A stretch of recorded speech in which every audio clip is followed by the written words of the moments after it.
Okay, so what was the weirdest thing that has ever happened to you because of playing Nellie Oleson? That's like the list is so long because every weird thing you can possibly imagine has happened to me because of love. One I talked about in the book that was just so bonkers, and Bob, my husband, was there to witness it. It was an autograph show at, of all things, the LA County Fair. But it was great. We got free tickets for the rides. It was awesome. Signed some autographs at a tent, get free tickets for the rides, get a fried Snickers. So we're sitting there, and this woman came in, and she looked a little like her typical fan, same kind of age and everything. And she walks up, but she's so angry. Smoke is coming out of her ears. She's like agitated. She's like, just like holding it in. She's turning colors, getting pale, blue, red. I'm like, oh, is she okay? She's going to have like a seizure. And she comes up to the table and looks at me and goes, I forgive you, and walks out. From the heart of Hollywood, it's the Patrick Labyorteaux Show with Patrick Labyorteaux. It's the Patrick Labyorteaux Show. Patrick Labyorteaux. He's the one you gotta know. Tonight's episode, Alison Arngrim. Patrick Labyorteaux. He's the one you gotta know. Okay, great. We are in for a real treat here. One of my favorite people that I've ever worked with is a girl you love and hate to love. Please welcome from Little House on the Prairie, Nellie Oleson herself, Alison Arngrim. Yeah. Welcome, Alison. How are you? Thank you. That was so nice. One of the favorite people you work with. I like you too. So yeah, there you go. No, it's absolutely true. You know, okay, so you've done a ton of these interviews. I've been on your show. We'll talk about the Little House podcast. You're so good at this. You interview me. We all, yes. Yeah. So when you interview someone, you do some research. And so you have a list of questions. And I usually have a document that's a couple pages long and a list of credits and everything. All I have for you is say hello. Well, yeah, some people I go because I don't know anything about them and I like to do You're a deep self-starter. dive, and I have all these notes, little index cards, and then other people I'm like, oh yeah, don't forget to ask her about that new book, and because I know everything. I'm like, oh yeah, you have a book out, right? What's up? Act 1, beginnings. Okay, so let's do the classical thing because I think most of this conversation, just because look, Little House, as you were saying, Little House affected our lives so much that I think we're going to be talking a lot about Little House. But there was a before Little House and an after Little House. So let's talk about before Little House. You're a kid. You have a great entertainment. You come from a great entertainment family. So at what point did you know or want to become an actor? How did that all start off? Well, my SAG card says member since 1967, which is like hilarious. I was at some SAG meeting and people were commenting on things and raising their hand and going, Joe Smith, member since 1992. And they don't. Joe says member since 1984. Oh, and I went up and I said, yeah, Alison Arngrim, member since 1967. So I wanted to, they went, wait, what? It's 100? So yes, member since 1960, I was 5. So I was working at 5. I think when probably really around 14, I said, yeah, this is a good thing and I want to continue doing it. But as a little kid, I thought everyone did this. I really, till I was like, and why was that? I mean, it would make sense if you know a little bit about your family. Tell us about your mom and your dad. So my mother, Norma McMillan, was the voice of Casper the Friendly Ghost. She was Gumby. So cool. She was Sweet Polly, purebred underdog's girlfriend. That's like Bob's favorite. And she was Davy of Davy and Goliath. And like practically everybody else in cartoons. And she was on the first Family album. She was Caroline and John, Devon Meters, JFK. I didn't know that. So that explains a lot about my questions later. Like where did the Amy Carter album come from? At the album cover where they're all standing in front of the White House and it's photoshopped. They're in Central Park. And there's a young woman on the end who looks like she's like 19 or 20. You go, oh, that must be the kid's voice lady. And she's holding a freaking balloon and wearing knee socks and like a little like kerchief thing. It's my mother and she's 40 and like has 2 kids. But slow down just a little bit here, okay? Because in the first 2 minutes, you mentioned that your mom was Casper and Gumby, okay? What? That's so amazing. So when Gumby comes back around and Eddie Murphy's doing Gumby, damn it. What does your mom think about that? Now she did not approve. She said, Gumby would not say that. I mean, she liked Saturday Night Live. She thought it was funny, but she was like, no, Gumby wouldn't say that. Now, Moral Oral, the one parody they did of Davy, she was kind of like, well, this is just the same thing. I mean, it is like that. What? It didn't even change it. Yeah. And your mom was a voiceover actress, or how did she know Art Clokey? My or how parents did it all come had met in the about? theater because, like I said, the acting came down. I mean, you get into like my Auntie Mary, and it took me. The set had been a concert soprano. She was married to Beach King, who was a major violinist and played the viola and the violin, and worked with Jascha Heifetz and was in. Wow. So everybody, yeah. And my parents met in the theater. They ran a theater. They founded the Totem Theater in Vancouver, and please tell us your father's name. My father's name was Tor Hudler Marvin Arngrimson, which he mercifully shortened to Thor Arngrim.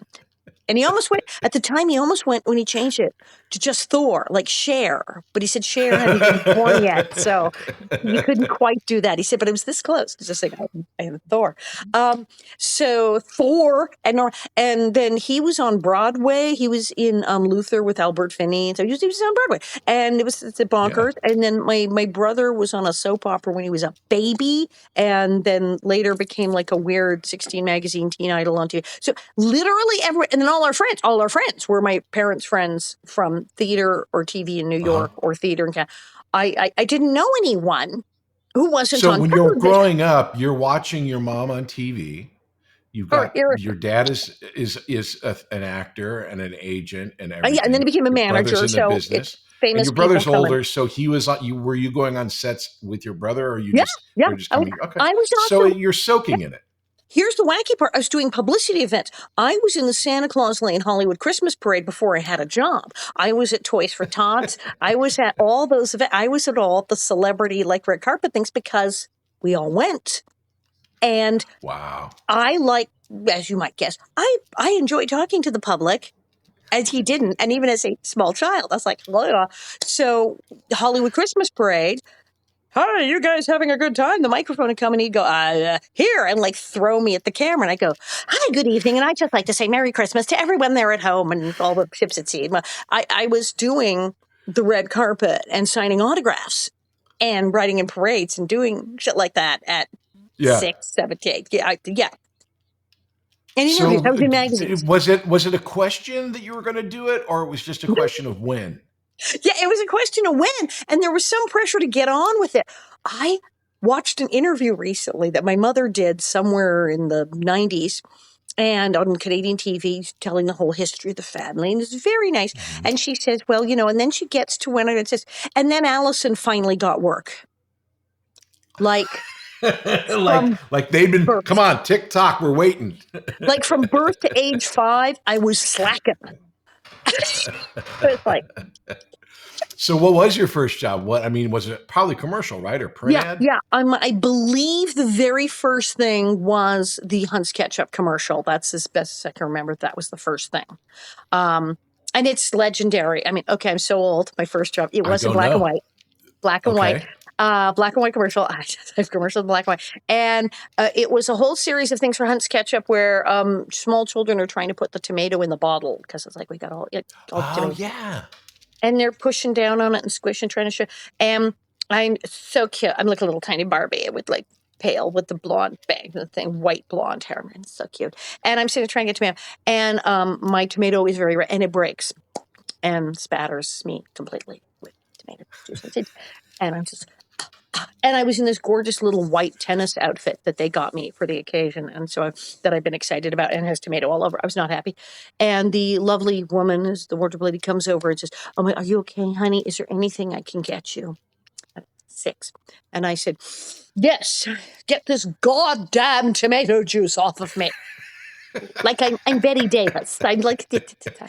I'm Joan Crawford, and I'm 6. I'm Tallulah Bankhead. What is happening? I've been talking to all of my friends, obviously, on these podcasts, and we all, when we go back into our memory banks, we always think about, who is the person that you're like, oh, great, they're at this audition. I'm never going to get this. And you just mentioned your white blonde hair. I'm thinking, Jodie Foster must have been in every audition room you ever went in. Or I hated her so much, but you couldn't hate her because then she'd get the damn job and kill it, like just kill it. And you go, well, yeah. And yeah, no, the number of times, Jodie Foster's here. Can we just go home? Can we just leave? Jodie Foster's here. We knew she's getting it. Just shut up. And then she'd get it. And like I said, you couldn't be mad because then you'd watch it go, damn. But yeah, she rocked. In fact, it was always a nicer feeling when someone gets it and they suck, and you go, "I knew I was better than that." But no, she was a little girl who lives down the lane. That project was sort of circling Hollywood. At one point, my dad, because my father, when he was working at Seymour Heller and Associates, who had Liberace and Debbie Reynolds and all, and he was in TV development. So he had like optioned. He was one of the 10,000 people like optioned Little Girl Who Lives Down the Lane. And he wanted to get some produce that. And then it didn't happen, and somebody else optioned it. And Jodie Foster. And I was like, and then she was so good. Just so good in it. Yeah, I hate her. So you're doing commercials, and the life of a kid actor. I mean, for you, it was a lot different because we'll get into this later, but like your mom and dad later made you kind of like your own accountant, right? You had to just sit there and figure out all your money. I had to learn everything. I knew what it meant. I can't say I had the first nickel I ever made, but close. But I know where it went. If I blew my first nickel, I know exactly where it went. Yeah, they were sticklers. I mean, I have met people who tell me, I didn't know what I made till I was 18. I've also met people go, and my parents didn't pay my taxes, and I got a tax bill for $2 million when I turned 18. I'm like, horror stories. Or people like, I didn't know how to do anything, how to open a bank account or get a credit card. And they just were told nothing. I had no idea. I don't know how to do anything. I don't know how to do anything. And they were panic stricken when they became an adult because they were taught zero. Nothing. I had a little bank book, a little passbook thingy when I was like 10. I had a little savings account. And then at 13, I had my own checking account. My father had to co-sign checks, but he would co-sign like 5 of them and go, call me next month. What, you're going to write more than 5 checks? You're crazy. You're out of control. So here's 5. And then we every year. What were you writing checks for at 10? It's very hard, as you may know, to get decent tax deductions when you're under 18, and you got to have stuff you can write off on your taxes. So at the time, though, clothing and makeup and cosmetics were more writable, offable, more deductible than they are now. It was a bigger percentage. And then the orthodontics, because my teeth, I had to have my teeth straightened, so I had to pay my orthodontist. I was paying I had insurance, but I was paying my medical bills. I was paying the orthodontist. Yeah. I paid for new. So you weren't writing checks for candy or anything like that. What was cash for that? What would you do?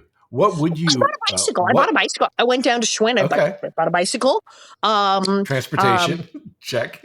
Got a bicycle. I paid for like the doctors and things like that. When it was photos, I paid the photographer and the people when we had to print them. And I had the photos and I paid for all those kind of show busy things you have to pay, which were deductible, and we're on there. You keep track of these things. Okay, so you're paying for all of this. You're getting your prints. You're doing commercials. And then when I was little, I didn't make enough money, or they would have had me. Right. No, of course. But when I was little, I still had like some money that I had that I would buy things. Yeah. What would you say was your big, was your, I guess the Hunts but what was your biggest commercial that you did when you were in this period? Probably the Hunts. I'm trying to remember what else I did. I did a couple. It's a little blurry.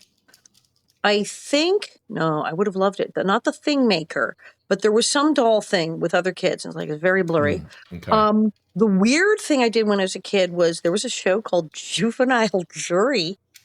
Okay, remember there was Kids Say the Darndest Things. Art Linkletter would interview little children and ask them about events of the day and important topics and give them cute answers. So everybody had to rip it off. So the other network had Juvenile Jury. And me and 5 other kids were on this little panel. And it was a panel show. And we would have guests, and the host would have, like, kids wrote in, ask for advice. We would have celebrity guests and interview them and ask them questions. We would give our opinions on various matters. I was on this repeatedly. I was on a panel show. I was like the Kitty Carlisle of the third grade. I was on there I was like 8, and I was there all the time. And there was this kid, Todd, who was amazing. I'm trying to find him. I got to find Todd. He was amazing. He was on there all We the time. still talk about Todd. Todd was great. He's very cute, and he was smart. I liked Todd. And then Buddy Hackett was on. We interviewed like Buddy Hackett or something. It was like really weird. And so I was a panelist.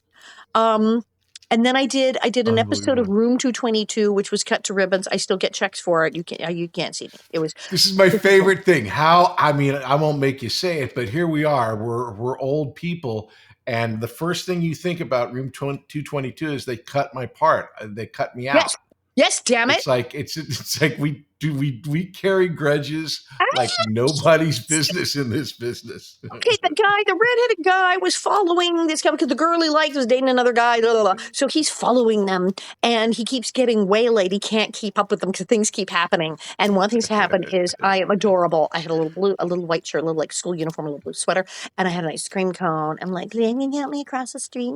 And he has to take me across the street, and then he gets ice cream all over him, and I'm a mess, and it's like a god. And so now he's lost them again.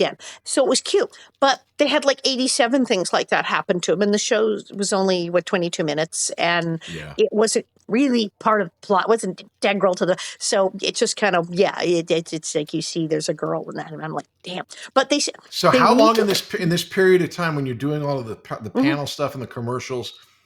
How long have you been doing this before the Little House thing happens? So I started at 5, and I didn't get Little House till 12. So I was a little journeyman. Oh, this is a long period. Yeah, it's a little journeyman child actor. And then my breakthrough, I had a movie at 10 years old. I did a movie called Throw Out the Anchor with Dina Merrill and Richard Egan. It's a ripoff of Houseboat. I talked about the book. It's instead of Sophia Loren, we had Dina Merrill. It's Houseboat. It's Houseboat, and except it had a weird plot. It's about I'll get you a copy. It's about eco-terrorism. I play this darling little girl, Stevie Porterfield, and my dad is widowed. Our mom's died, and me and the brother and the dad, we go to Florida to get a houseboat and get away from it all, a little vacation. And old Cap Cupper, who is basically Mr. Edwards, is in a cabin and drunk, and he's drunk all the money, and there's no houseboat. So we have to fix up a houseboat. We meet all the people who live on the houseboats. But then we find out they're building something on the river, some power plant. They're dredging the river, and it's going to kill all the animals. And I throw a fit and write to the paper, and then all the local loonies who live on the boats get together and blow up the dredge to commit an act of eco-terrorism at the behest of a 10-year-old girl. That is literally what has happened in this movie. But it's very strange. But I got to go to Disney World. I loved it. It is out on DVD. It's and so you did this when you're 10 and then you still have and then you start. So you get the call for Little House that was the problem. Then there was the lull. I did not work the whole year. I was 11. It's like nothing, man. So my father sits me down. My father sits me down at 11. I didn't have a checking account yet, just the passbook. But he sits me down and says, "You haven't really been working much. We really thought the movie would be a breakthrough, lead to stuff, but you haven't been booking for like a year. You have to take into account you're at that age. This may be it. Many child stars work a lot when they're little, and then they hit adolescence, and that's it. Or they may work when they hit 18, but it's like I was just giving this point again. They can hire an 18-year-old to play 15 or 14 if they're short. They're not gonna. And you're hitting that age, so you may never work again, or you might not work till 18, and you need to prep yourself for that now because you're really not booking. Seriously, this was laid out at 11, and weirdly, I went, I love that your dad is sitting you down to let you go. Like this isn't working. Yeah. Like he's going to release me from a gun. Like, really nothing. Yeah. It was so bad. And of course, you can still live with us and we still love you, but we're not working with you anymore. And having grown up with this and seen this, in fact, happen, I went, yeah, man, it's bad. Yeah, those are the breaks. Shit, plan B. We'll be back after these messages. Hey there, my name is Patrick Labyorteaux, and I play an actor on TV. And I also have this acting school called Working Actors School. And what we do there is we teach people to act using Zoom. So you can take an acting class with me and with a person in Connecticut, in Florida, and San Diego all at the same time, thanks to the miracle of Zoom. And I'm very excited to announce that we have a brand new class called Adult weekly class. Now, what is that? Now, that's a class that'll meet every Wednesday at 5:30 p.m. Pacific, and you come in and you have an hour-long acting class with other students. It's very, very simple, very, very fun. So if you've ever wanted to be an actor or try it or just mess around, these classes are great. So the adult weekly class is going to be every Wednesday at 5:30 Pacific. Now come and check it out. It's going to be really fun. Go to workingactorschool.com. Check out the website. You can sign up for the class there. If you need any other information, there's a phone number and an email on the website. You can get it there. And we would love to have you come and try. Talk to you soon.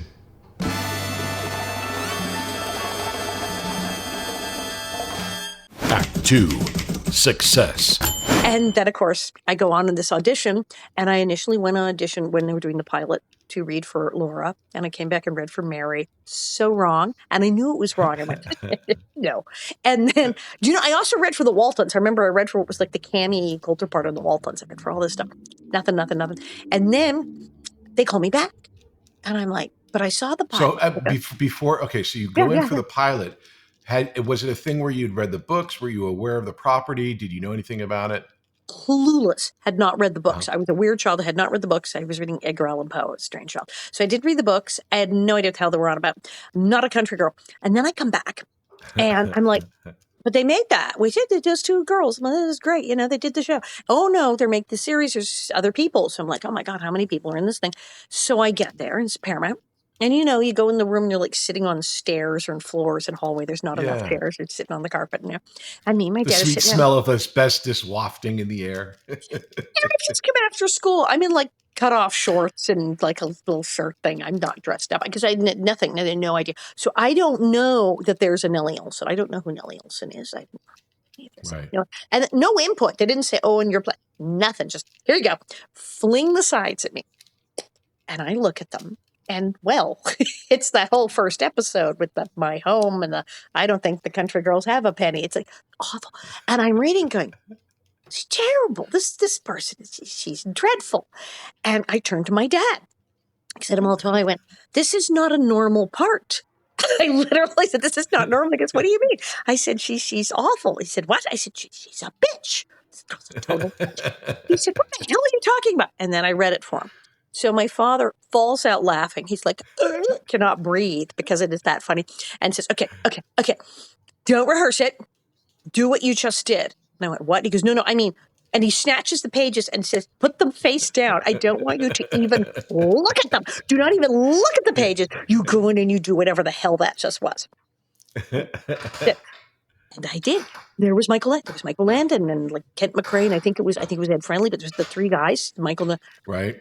And they're on a couch, and I sit in a little chair in front of them. And they were friendly. They were nice. They were pleasant. They were like, okay, they read the thing. And I read, it's like a whole episode. It's like pages. It's 5 scenes. So I'm reading the entire thing. And seriously, they had you read the whole part. The whole thing. I don't think the country girls have a penny. What do you think? Country girls don't even know what a black word is. That's a scene there. And then the My Home is the best. I'm like, this is the whole freaking show. And they are. Okay, I'm going to slow you down just a bit, just on the technical stuff here. Okay, so the whole show. Usually when you're reading for an audition, you get sides. You just get like a scene or two because they don't want to sit through 500 bad actors reading a whole script. This seems really weird that you're not there with the casting director. So is it because you had read for them before that they knew you? And so they had this small group of people that they were bringing in. I was reading for producers because Susan Suckman. I had done the casting director thing when I first came in, and I had a very good agent. Everybody was with Mary. Everybody's with all the children's agents, right? There's Mary Grady, and I was Mary with Grady. Iris Burton, No, I had a grown-up agent. I was with Lou Sherrill, who was Adam West's agent. I had Batman's agent. Cool. And he was awesome. He had the pinky ring and the white shoes and the white belt and the Rolls Royce and the cigar. I freaking awesome. And he would take me to lunch at Scandia and talk about the old days. And as I was a child with a grown-up agent, he had like no child clients. He had like my brother and me. He had no other child clients. It's like I don't represent children. I represent actors. That's it. I don't know how my parents found this guy. So it was huge. So I had a very, very good agent, and I had read Laura Mary. So they went, oh yeah. So I got a read for producers right away. So yeah, the whole freaking thing. So I'm going over, and I go through, and then I got to the... My home is the best house in all of Walnut Grove. We replace curtains on all the windows and 6 genuine oil paint. They lose their minds. And I'm going, okay, I'm killing, but this is kind of a shock because I'm 12 and these 3 grown men are like sobbing with laughter. I'm like, what is happening? And I finish. I'm like, yes, could you please read that again? Child actor. Yes. What would you like me to change? Because what's my adjustment? What's the adjustment? What's the note? Could you faster, slower, make her nicer? And they're like, just read the thing about the house again. Okay. They wanted to see if it was like an accident, a fluke. Right. And I read it again, and I'm telling you, I got the part because there's a joke. There's a joke in there. Go away, people. Go. There's a joke in there that maybe every other 11, 12-year-old didn't necessarily get and didn't play. But I read it, and I saw that joke immediately, went, that's freaking hilarious. And so did my father. My father's like, and we got the joke, and so I played it. She says, we have 3 sets of dishes, one for every day, one for Sunday, and one for when someone very special and important comes to visit, which we have never even used yet. Because you live in freaking Walnut Grove and the Queen is not coming over. You don't know anybody important, for God's sakes. You live in Walnut Grove, Minnesota. And the thing was, it was hilarious, is she's bragging about these dishes, but also bragging about the fact that we've never touched them, as if this is, what do you say, a flex. Right. Bad flex, kid, not a good flex. And she doesn't even get it in her blonde ringleted head that she's just given away the fact that nobody's coming to dinner and that her family are idiots and have that set of dishes that's never going to get used. And she doesn't know it. And she puts out this brag and has no idea she's just made an idiot out of herself. But you got this joke, and you read it with the pattern of humor and understanding of it, and that just cracked them so up. I said, this so girl you do has this just you do given this herself interview away. You're in there with Michael Landon. Had you watched Bonanza? I mean, I'm sure you were aware of who he was. Well, I knew he was because we weren't like big Bonanza fans, but Lauren Green, his daddy on Bonanza, used to be with the CBC. This is my family Canadian. And my mother used, she said, he was we used to call him the voice of Canada. He was like, this is the CBC. He was he was like the CNN guy. He was the voice of Canada. And she said, it's so funny that it's this all-American show. And he's like the most Canadian person in the world. So you're at Paramount. You do this read with Michael Landon. And then kill it.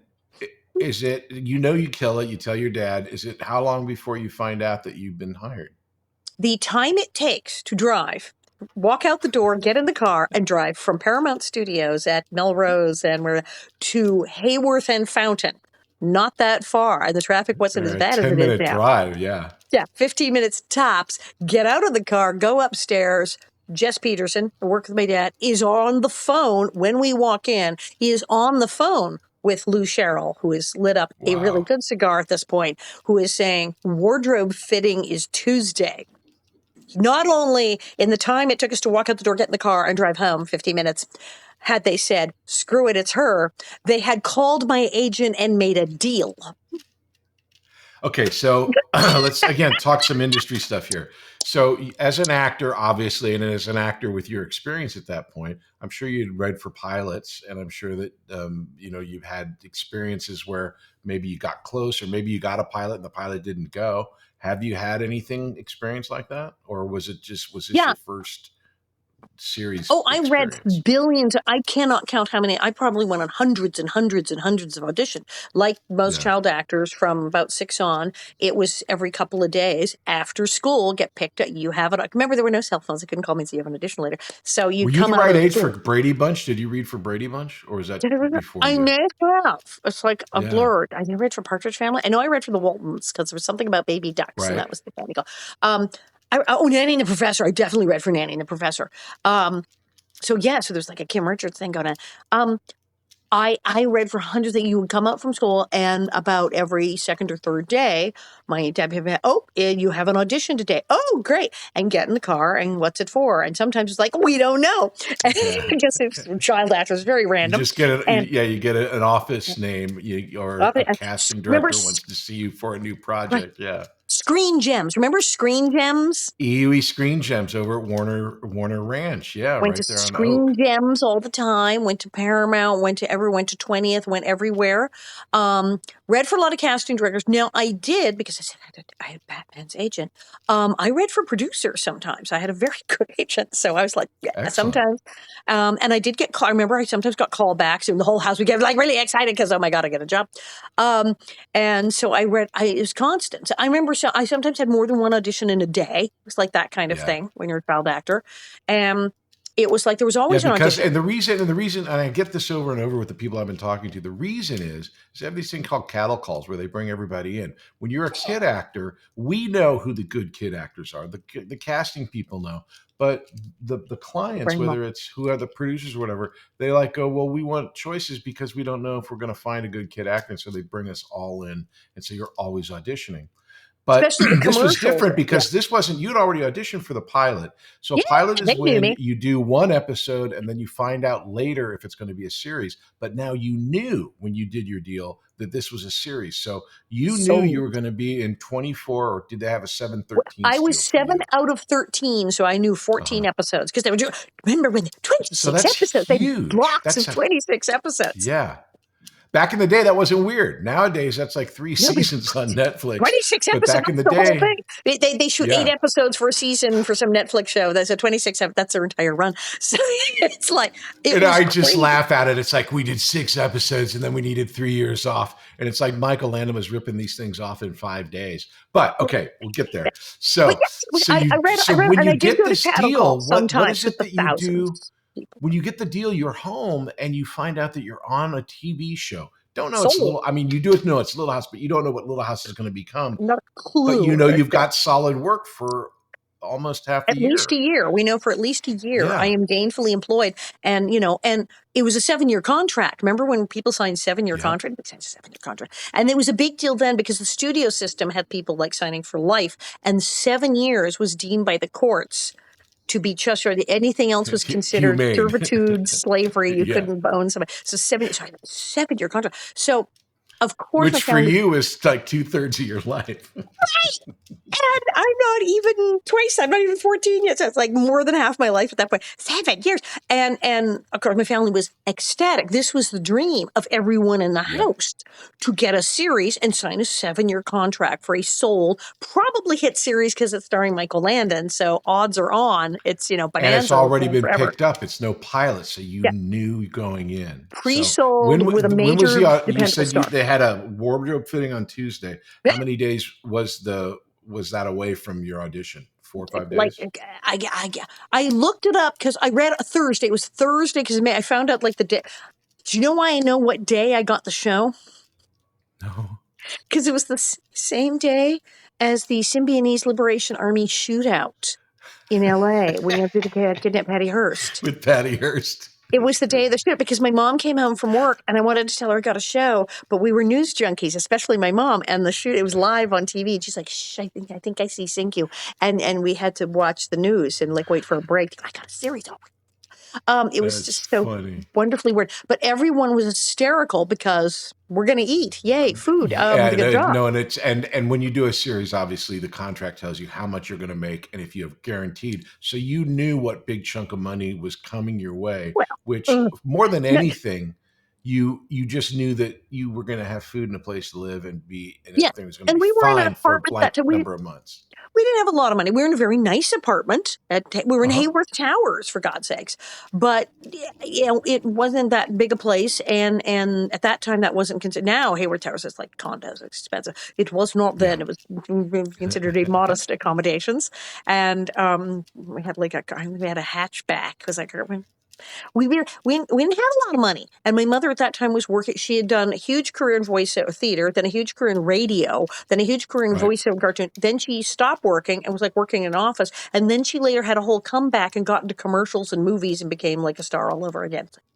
We are the comeback people. Little House, that's why I tell people, I'm not making a comeback now. Little House was the comeback. I'm on my 57th comeback because my career was over at 11. I was dead. I was dead at 11, and Little House was the comeback. So I'd made a comeback. So you go to your wardrobe fitting, you get to the set. Do you remember the first scene you guys shot? I'm trying. The wardrobe fitting was also insane because, as you remember, poor Laura and Mary had like a dress. They practically shared a dress. They had like 2 dresses. One for them. It was a big deal when they had a second dress. I had 4 dresses out the door. 4 dresses, and they were gorgeous. I had the blue one, I had the pink one, I had the yellow one with the lace thing. I had a purple taffeta. I was like, I don't know who I'm playing, but damn, she dressed it. This is great. So I had 4 freaking dresses. I was like, what is happening? Trying to remember first day. I guess first day was at Paramount. How did you feel? I'm sorry. How did you feel about that? Because I know you later in life, when you're like a teenager, and you went punk. So were you a frilly girl? Were you a jeans girl? Was this a big thing for you? Did you like it? Did you hate it? Punk from birth. I was always jeans and T-shirts and my Converse high top tennies. And in fact, somewhere around the first week or so, Jess Peterson, who worked my phone, came to see me, and I'm sitting there in the thing in the frills. I think I had a parasol over my chair so I didn't burn. And I'm sitting there very still to not get the dress dirty. And Jess is staring at me and goes, I think this is the longest I've seen you wear a dress. It's like the whole day. You couldn't actual dress. Like dresses. So it was very weird. It was like being in drag. I really just went. I swear to God, I do own dresses, and sometimes I go to a party and I do put on a dress. I might wear one this weekend. I don't. But generally, I am a pants. So it wasn't girl. anything you were like going, oh, finally, I'm frilly. It's like it was a costume just like any other. It was definitely of Nellie, not of Alice. Yeah, and I was impressed. The purple one, because it had the satin and the purple velvet stripes. I was like, wow, I look like a piece of Christmas candy. It was really impressive. I was like, this is, also I went, okay, this isn't like a side character they're going to lose because they just blew like $1 bazillion on 4 really, really epic costumes. They're going all out. Good sign. And then the first day at Paramount. That's the mind of that middle-aged actress that I know. I gotta spend a lot of money on this. And then we go to work and Reed Rummage, who, yes, we bad children. We will all, I wish to atone for this. We did call him Reed Rubbish behind his back. But poor Mr. Reed Rummage had like the thankless job of second AD, where he's the poor guy who has to tell people they're late. He's the poor guy who has to go, are you in makeup? He has to like herd cats. You're supposed to be in makeup. You're supposed to be in school. And people are yelling at him, and he's got 3 walkie-talkies. Meanwhile, Miles is like a magical Irishman who just he would just disappear, reappear. He was fine. But Reed was like, the poor guy. I felt when I finally got older, I went, oh my God, that poor man. I was like, as a kid, it's like, But we come in, and I had not met anybody yet. And Annie Marion and I arrive, and the first thing he says, why isn't this child in curlers? Having never been in curlers in my life, I'm like, right. What? And having no knowledge. Because that was also, I mean, just thinking about it, that was not only the way that your hair was straight, but that was a thing. I mean, we just talked about Jodie Foster, Karen Valentine, name every Twiggy, like the straight, long Kim Richards. That was the way it was. Curlers, and I don't know because I haven't read the books. I don't know. I have no idea. So my aunt goes, and she's having an anxiety attack because, oh my God, we've done something wrong. But wait, no one has told us anything. We have no idea what he's talking about. But she's like, I have somehow failed. Wait, curlers? What am I doing? And I'm like, curlers? And he's like, no one told you. Okay, so he's getting in the walkie-talkie and they're running around. Then let the fabulous Larry and Gladys take to my head with curling irons. And then that night, and every night that I had to work after for like a months, I would, the little pink foam ones, and they told my mother, well, you can put her hair in curlers, can't you? And my mother's like, because she'd never put anybody's hair in curlers in her life either. She couldn't even do like a ponytail. The only time I got braids as a kid, I went to summer camp and somebody braided my hair. But my mother's like, here's a brush. So she get Pantene setting lotion, and we put my hair in curlers, and I had to go be at work at 4 a.m, and our beautiful Gladys wouldn't go clack, clack, clack, clack, clack, clack with the curling iron. It was a nightmare. Because then it wouldn't stay. It would get humid. And this goes on for a couple of episodes. This goes on for a while until they go, this is insane. And Larry and Gladys go, we're not doing this anymore. And we're torturing this child. and Ziggy Geike, the wig maker to the The stars. Ziggy, yeah, the famous Ziggy, yeah. Who was like 100 then, and I think he just died like 2 years ago or something. At like 100, he may still be alive. I have to check. If he died, it was like 2 years ago. He's like Ziggy was a Salvador Dali mustache, and this man appears, and he and Larry Germain sit there smoking, of course, the whole time, and put Always. a plastic bag on my head and tape it down, and then take marker pens and start drawing things on my head. And they design this thing, then they pull that off.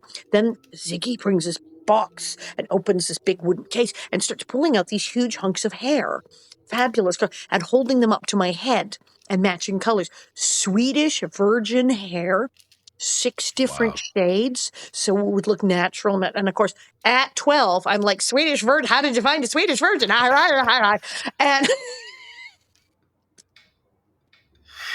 I remember she's not joking, folks. She was always this person, just in a smaller body. Oh yeah, and Larry and Ziggy were like, yeah, that's the hard part, huh? Finding this many sweet. It's totally normal. This is the 70s, yeah. And so it was like 6 different shades of Swedish virgin hair, like blonde, darker blonde, to mix so it would look like real hair and hand tied. The thing was apparently it was one of the most expensive wigs made at the time. It's like a big deal. Yeah. And so from then on, they nailed that to my head, and it really did have a big metal comb that went here, which was like, and then many, many, many, many pins, and it looked beautiful. It was absolutely the right thing to do. I guess it was a lot better than sleeping in curlers and coming in 2 hours early, but holy crap, did that thing hurt. Now, you mentioned that you and your aunt, and I've always known your aunt she's your guardian on set. When you're a child actor, you need a guardian. It can be a legal guardian, but for the most part, it's a family member. And then even smaller version of that, it's mainly a mom. Why was it chosen that your aunt was going and not mom or dad? I mean, Thor and your mom were on set every now and again, but mom got up at 5 a.m. and went downtown to work at Norton Lilly Shipping Company as the executive secretary to the president of Norton Lilly. She had a job, and that was paying the rent. Because my dad had left Seymour Heller and Associates, where they had Liberace, and was now Arngrim and Peterson on his own. Although he did have Susan Anton at one time. Ooh. Oh yeah, he had some hot people. So he had just started his new company, so they were not making a lot of money, and my mother was paying the rent. And I think he was. But why didn't they live off of your salary like every good industry person would? Because as horrible as choices my parents made, as bad as they were, as complete Klutzenheimers, I'm sorry, I had a good time with them sometimes, but I don't think I really, if you ask me, would let them care for a potted plant over the weekend. I would be concerned. And they late in life went, yeah, we were really good at that whole having kids thing. It wasn't, we tried. I'm sorry. It wasn't, no. So, as ridiculous as they could be in the many, many terrible choices that they made, stealing the money wasn't one of them. Okay, and even good for them. When they were very old, my father actually said, because I was talking about some friend of mine who got completely ripped off, and the parents had gotten away, and he went, so you're saying I could have gotten away with that? I'm like, apparently. He's like, I could have had a boat. Are you saying I could have just taken all that money and walked away? Nobody would have done anything. I could have had a boat. Well, it's funny, and I'll talk about this because it's like, people don't understand this. So you get money when you're on a long-term series. I just talked with Keith Coogan about this, who surprisingly never had a Coogan account. I know. Well, neither did Coogan, because it was after. Right. That's right. Yeah, I mean, his grandfather was the reason for these Coogan accounts. So when you sign a long-term contract, like these 7-year contracts, they're supposed to put away at the time 15% of your money so that you have something when you're 18. Hallelujah. But the way that they then get away with stealing the money is, okay, so that 15% is put away. But then there's a tax thing where you can do, it's like, well, your dad was actually your manager. But a lot of parents then become managers, right, and then take another 15%. So like they take 15% of your money as a management fee, and that's what they usually live on. And then the agent gets 10%. Right. And then if you have a publicist, it's 5%. And then you're paying them for $500 a month or whatever. Yeah. And all those things, however, are tax deductible as business expenses. So My father, who was a manager before I ever uttered a word on screens, was actually, he was a member and on the board of the Conference of Agents and Personal Managers, who were like an ethics committee for that. So he was way into not stealing people's money. And he even talked about other agents, managers went, they're sleeping with their clients, they're taking their money. So he was like, nah, you just don't do that. I mean, he fired a woman. Arngrim and Peterson initially was 3 people, not 2. And it was really awkward because she was our neighbor and they were friends and she lived upstairs. It was like really awkward. But she was siphoning some money out of an account, like the escrow account. She wasn't paying the actor. She would put the money in the account, take their commission. Then in 30 days, you cut a check to the actor. She didn't. She was like robbing Peter to pay Paul and pay the light bill. And he found out and he went ballistic and went, no, you can't do that. And he fired her and it was ugly. Wow, good for him. And as he said, I'm not going to jail. The food is terrible in prison. I'm not doing that. They say, I don't. My father wasn't that he had high morals. It's that he had a healthy fear of prison. So there were things he did not do. Okay, let me get us back on track here. So you're on Little House. No. I'm doing the same thing. So it's a problem when you have a podcast with a friend. Okay, so you're on the set of Little House. You've got yourself a wig, which can't be comfortable. Did that help play your character at all? Yes. Not that you needed help, but like the Grinch's shoes were too tight. Yes. Oh my God. Totally. It was interesting. Hell. So do you remember the first day of work on Little House or no? So Reed Rummage is in our face screaming about curlers and we like flip out and don't know what's happening. My aunt's having an anxiety attack because she thinks it's her fault, even though she doesn't live with me. I mean, Mom was working downtown. Dad was trying to run the management company. We're like, we're not hanging out in frickin' Simi Valley Paramount 8 hours.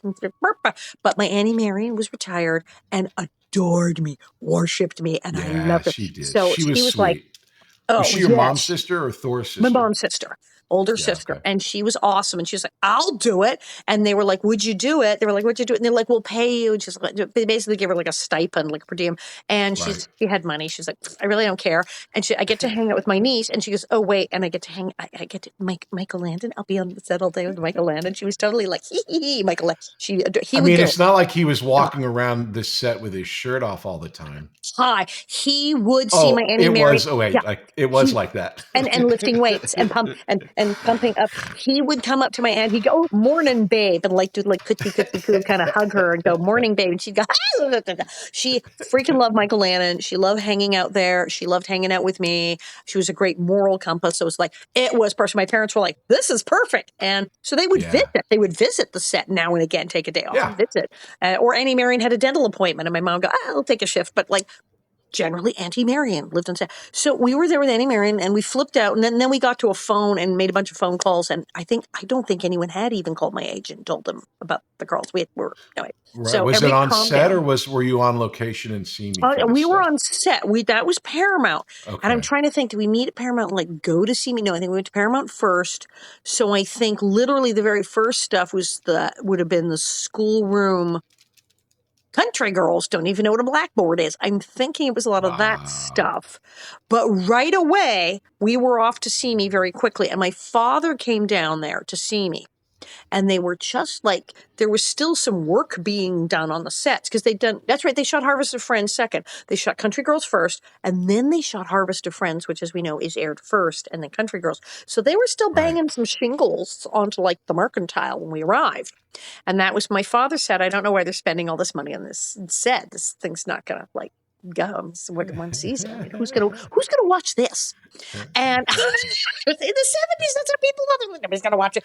Didn't think people were gonna watch this show. So, and of course, a big, huge hit. Or as my father had said, as it started to pick up steam, one day you're going to ask, who do I have to get off of this show? And so we were like, how is the thing? And then that was the day in Simi. We're doing the famous Country Girls scene. And it was so hot. It was so hot. Yeah, Simi Valley is the devil's armpit. And I was a little dum-dum and I didn't eat breakfast. I now have learned as an old lady, breakfast is the most important meal of the day. Remember they told you that? And my doctor said, breakfast. And Bob actually learned to eat breakfast. And Bob was very good about eating breakfast. Generally, But, and I know, it's crazy tangent. Bob, how many years ago, got he got pneumonia one year. It was just a bad winter. And he got really sick. And there was pills and things and everything. And when it all finally sorted out, while he was sick, doctor said, feed and everything. No, you have to eat. He said, you have to get your strength back. He said, but you have to eat. Even if you think you're not hungry, eat breakfast. And I mean, go get like some eggs, eat some damn breakfast every single day. Yeah, something, yeah. And so we've been ordered to eat breakfast. He's like, so I, of course, the teenager, I didn't eat breakfast. And it was very hot. And then I ate lunch. And we had the incredible caterers. The caterers, they were fed beautiful food, fantastic food, but sometimes a little heavy. And they had, it was like tri-tip. It was steak, heavy meat. Yeah. And that was, I still meat. Au gratin potatoes, spinach. Yes. Like it was like a full steak. It was like a smokehouse dinner on the set. We wheeled the smokehouse out to the middle of the Simi Valley. There you go, baked potato. That was insane. So yeah, they didn't skimp on food. We were not starved on the show. I once had someone say, "Were you girls starved, anorexic?" Oh hell no! They're like baked potato. Do you need sour cream with that, honey? So I ate all this food. I ate like this big greasy slab of meat. Just not what you want to do. Not there. So I staggered down. They fixed my makeup, shoved me back in the clothes, and I get down there. And I'm standing the meat sweats at 14. And it's a billion, and the sun is in my eyes. They've got, because it's the sun, and they've got, okay, nowadays, children, we have digital, which means little light like this, little tiny light you can shoot in the dark. See it. Back then, it was standard vision, 35 millimeter, which meant it had to be bright enough to do surgery. So there's these things, they got the 10Ks with smoke coming out of them. Yeah, and they literally have a smokestack because they're burning carbon. They're recreating the sun, the Kelvin temperature of the sun by burning carbon. It's a so copper hot. tube full of this burnable carbon stuff, and they light it on fire and put it in this thing with a giant magnifying glass. Literally, and they've got several of these pointed at my face, plus a couple of guys, the crew with the toothpick in the mouth and the shirt off with the reflectors and the big tin. They have all of this, plus the sun. I'm like, what are we? I'm like, my face is melting, and I have blue eyes, right? You know that drill. Yep. Like, yeah. And I'm dying, and the tri-tip is kicking in, and and my anxiety level is like through the roof, because this is like the entrance scene, my big thing, say Country Girls, and I'm like, where am I? And it's getting worse. And Claxton is directing, and I start to, and I realize, oh hell, I just said the sky turned green and the grass turned blue. I mean, I just went, those shouldn't, oh, that's bad. I'm hallucinating. And I was like conscious enough to go, I'm losing it. And I turned, I said, excuse me, I think it was Miles. I said, excuse me, I think I'm going to faint. What is it the Canadian Army where they talk about if you're going to faint, you have to make sure to fall this way, not hit the other soldiers and get permission? Just like that. Pardon me. I am going to pass out now. And out. Dead. I mean, out. Unconscious. Blackout. Oh man, yeah, that's and hard. They broke an ammonia capsule under my nose, upset Medicam, and shoved a salt tablet under my tongue. Have you ever had a salt tablet under your tongue? No. It's disgusting. Have you ever had an ammonia capsule? No. Neither of them are good. The ammonia one's especially bad. Same time, and they didn't, and you have no idea this is coming, and I didn't even know that was a thing that people did, and I just I'm unconscious, and there's ammonia up my nose. I'm gagging. They're like, oh, she's alive. She woke up, and I'm like, yeah. It was back like to one. It was like Pulp Fiction with the Narcan needle in the chest. Like, wake up. Like, this is your first day. I love it. And they took me up to the dressing room and said, yeah, you should lie down. I'm like, you think? And I lay down with Annie Marion sitting with me in a nice, cool, dark room. And I remember she said, you should eat something. I had a peach. She got me a peach, and that seemed to be blood sugar. Felt better. And Melissa Gilbert's pacing outside the dressing room going, we have a fight scene later. She has to get better. And she's like pacing outside my room. And then maybe half an hour, they gave me some time to lay down. And then Annie Marion was like, you up? Because, like I said, she was in show business. It's like, good. And I got dressed and we went back down the hill, and I came down there and said, Country Girls. And yeah, and then later we did the fight scene about Ring Around the Rosie, and she punched me, and I put in the rest of the day. Okay, so this is fantastic. So we keep going. Can we keep going? Oh, no. Yeah, no. Do you have a time limit? I'm good. No, I'm good. There is no time limit. Good. let's slow down just for a second, because there's So much something fun. that, I mean, a lot of people always want to know this. And of course, let's just get it over with. You and Melissa are great friends. You're not enemies. I mean, Yes. Nellie and Yeah. Laura have issues, but you and Melissa are great friends. We So are. It's crazy. one of the things about being a kid actor is you're surrounded by kids at the auditions. And then, unless it's the Waltons, Little House, or Brady Bunch, when you get a job, you're mainly maybe the only kid there. This is the different one. So you show up, and tell me how you met Melissa and how you guys, because you guys had a great friendship and always did. How did that happen, and what was And that? and yeah, Where and did I have that to say, it is build and stuff? preferable, developmentally and psychologically, and just having a good time. You are so much better off if you get on a show with a bunch of kids than the only kid.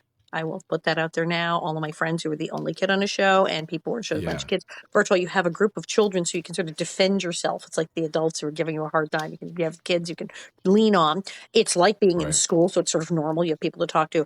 People who are only, it's like being an only child, some kind of weird thing. If you're the only kid on a show, you're interacting with adults, not even teenagers. You're actually 40-year-old people. That's where you get your 40-year-old Yeah, midget syndrome. You're interacting with nothing but adults all the time. You're the only kid. There's nobody to. It's weird things that happen. So you are better off if you get a show with a bunch of kids. So we were like, yeah, score. So Melissa Gilbert appears like in a puff of smoke at Paramount, and as I said, she was so tiny. She was so tiny. I said I could fit her in my purse, and she could chew her way out if she had to, because she had not started the either of us had started the orthodontics yet. So she was like, right. like a beaver, a small beaver with braids up to me. And she's so cute with this.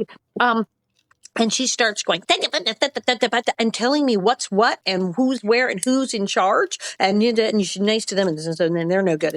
She's really great. And then she launched into a thing, because she and Melissa Sue Anderson did not get along despite playing sisters. So she gives me the whole riot act about how just like awful Melissa Sue is. And isn't she like she's 10? She's 10. How bad? What are we talking about here? Well, And just to say again, so if crazy. I'm sorry to keep interrupting, but with Melissa, yeah, I've always wondered about this, because Melissa comes from a industry family as well. Her dad Yes. wrote Mm-hmm. Who's on First. He's a huge comedian, Yeah. So whole and family. so she and you have very similar, Yeah. not the same, but similar Her influences and backgrounds. You've Yeah, got the yeah. history She behind was it. adopted, but as an infant. So her mom had been in show business, but her dad was Paul Gilbert, the actor Paul Gilbert. It's all these movies, and her grandpa was Harry frickin' Crane, who did the producer of The Honeymooners. So yes, she was before she was on Little House. She was on Weird Things. You ever seen like the Dean Martin Christmas special? Yeah. She's like this big. She's like a baby, and she's in a little Christmas dress. All of in the Dean Martin Christmas special. It was just, yeah. She was born on a set, like born in a trunk. Yeah, she was born in under a 10K light. It was just that's where she lived. So we did bond, because we both had that thing of being raised by a bunch of show folk and being in show, and she'd been working since she Right. could stand up straight. They had her in commercials, so we met. We're like yada yada yada yada yada yada yada. Whereas Melissa's whose parents were not into You're that. like Joan and Bet. Yeah, and so she was kind of. I think she was looking at us like, "Who are those two? Run away, get away, get away!" And so Melissa and I immediately like click. And like I said, when with the fight scene, she can't be sick. I have to beat her up later. She just right away.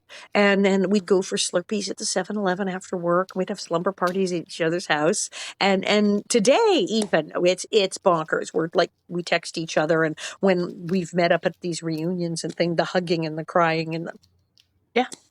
Yeah. It's interesting, because I there's so many dynamics that I want to talk to you about to get the other side of it. You guys, when, I was thinking about this when I was putting this together, it's like everyone knows, if you're a Little House fan at all, that Melissa Sue Anderson was just cold and distant. And I had a thought today, which I thought was an insight that I hadn't thought of, which is, I don't know if she would have been considered an issue on any other set, Yes, because yes, a yes. kid just goes to work and goes home on a set. But because Little House, from Michael Landon on down, Michael Landon was very personable and very kind and loving to the kids. He could be very scary to adults if you got in any moment of his way because he knew what he was doing. Don't cross Michael Landon, but why would you? But if you did, it's like there's a puff of smoke and like what happened to him? Yeah, you had to legitimately screw something up. But if you legitimately did, But I remember having been, when I first got there, being welcomed and having everyone be so kind and so nice that maybe Melissa Sue got the rough end of the deal here because everyone else was one way. She never went out of her way to be mean as far as I could see, but she was always very withdrawn, which in that framework felt different and weird. It made her but this you and weird, Melissa were very outsider. similar. And so you and her were very similar. So Melissa is going to respond to like what is up with that? And now, here's the crazy part. You've heard about the armistice, the truce. Yeah, no, it seems like our armistice was declared in June on the beach at Monte Carlo. A treaty was written in margaritas. It turned out, I always said I'd buy the first pitcher of margaritas, and it turned out to be champagne on the beach at Monte Carlo. And we were hanging out, and she enjoys France. And so my French friends are going, yeah, she's, we met her. She's cool. She's in France, man. And I'm like, well, all right. And then Monte Carlo, everyone's happy in Monte Carlo because it's not really like work. It's a TV festival. You do some interviews. Right. There's a meet and greet with fans where you answer questions. And you're in Monte Carlo. And you're in Monte Carlo. And there's just all these parties and press stuff. You do interviews, you do the red carpet, and you sign a few autographs outside. There's one thing, there was a tea party kind of thing where it had a small group of VIP fans and you signed a few things. But there's no sitting at a table selling. There's like nothing. There's no like worky work. It's like, so everybody has a good time. And she brought her daughter and so she's having a good time. And next thing you know, we're like talking. And she was like, okay, you know how we always say, well, she's not open. She's on this panel taking questions from press and fans. And she suddenly opens her mouth and starts telling personal stories. And we all kind of went. And at one point, she's talking about Michael and she choked up. She teared up. And we went, wow. Okay. And then we started talking and hanging out. And one poor sitting there, I'm like, are we like friends now? Do we just become best friends? Can we do this? I think we can do this. Is this working? Yeah, this seems to be working. And yes, there's pictures of us sitting together and smiling, and it's absolutely hilarious. And she had such a good time. I said, look, you don't want to come on like the podcast, do you, with me and Dean? I mean, I know you don't really. Yeah, I'll do. She did 2 episodes. I saw it. She was like, oh, and then there was the time. It's amazing. And we're like, I don't know. And as I've tried to explain this to people, I said, okay, have you ever worked with tween girls? People who are teachers get right. this. I love tween this. Please girls, explain this. Yeah. 11, 12, 13, 14. Take several of them, jam them into a room and lock all the doors and windows. What's going to happen? What is going to happen? It's and Lord put them of the on Flies. TV. And it's Lord of the Flies. And then put us in Hollywood where there's competition and the agents and the managers and the stage parents are every 5 minutes going, you're prettier than her. You're a better actress than her. You should have a bigger part than her. Yeah, all three of us getting that we're supposed to hate each other and be competing. And we're like, I don't feel like doing that. They seem perfectly nice people to me. It was bonkers. And that kind of pressure and tween age, yeah, bad things are going to happen. You're going to have people who do not like each other. You're going to have people who it's going to be war. So you make this great friendship with Melissa. But yeah, Melissa's like my kid sister. Yeah, it's ridiculous. Right. Melissa's brother plays your brother on the show. And I basically adopted him.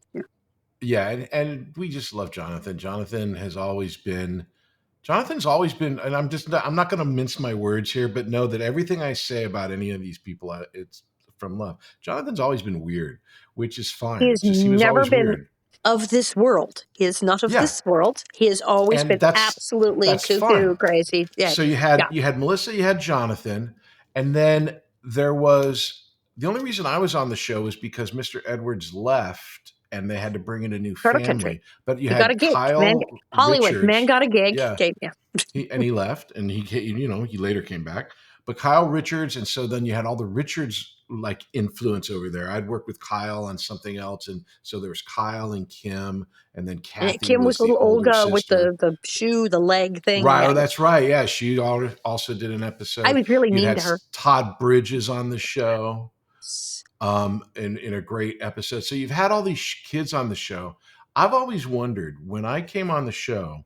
I tell the story about like how did I meet Allison? She started talking to me in the middle of a sentence and hasn't stopped since. It's been I think you were explaining John Waters to me and Yeah, we about were in pink makeup area, flamingos. which was just everybody was just Yeah. chatting, and we were going all back and forth, and you just sort of appeared, and I was like, "Oh yeah, yeah." I went, "Yeah, so you know how that is," and you went, "Right, yeah, exactly," and just like yanked you into the conversation. You were like, the But I've always introductions. No, wondered. So you're in production on this show. It's like I think I joined the 4th season.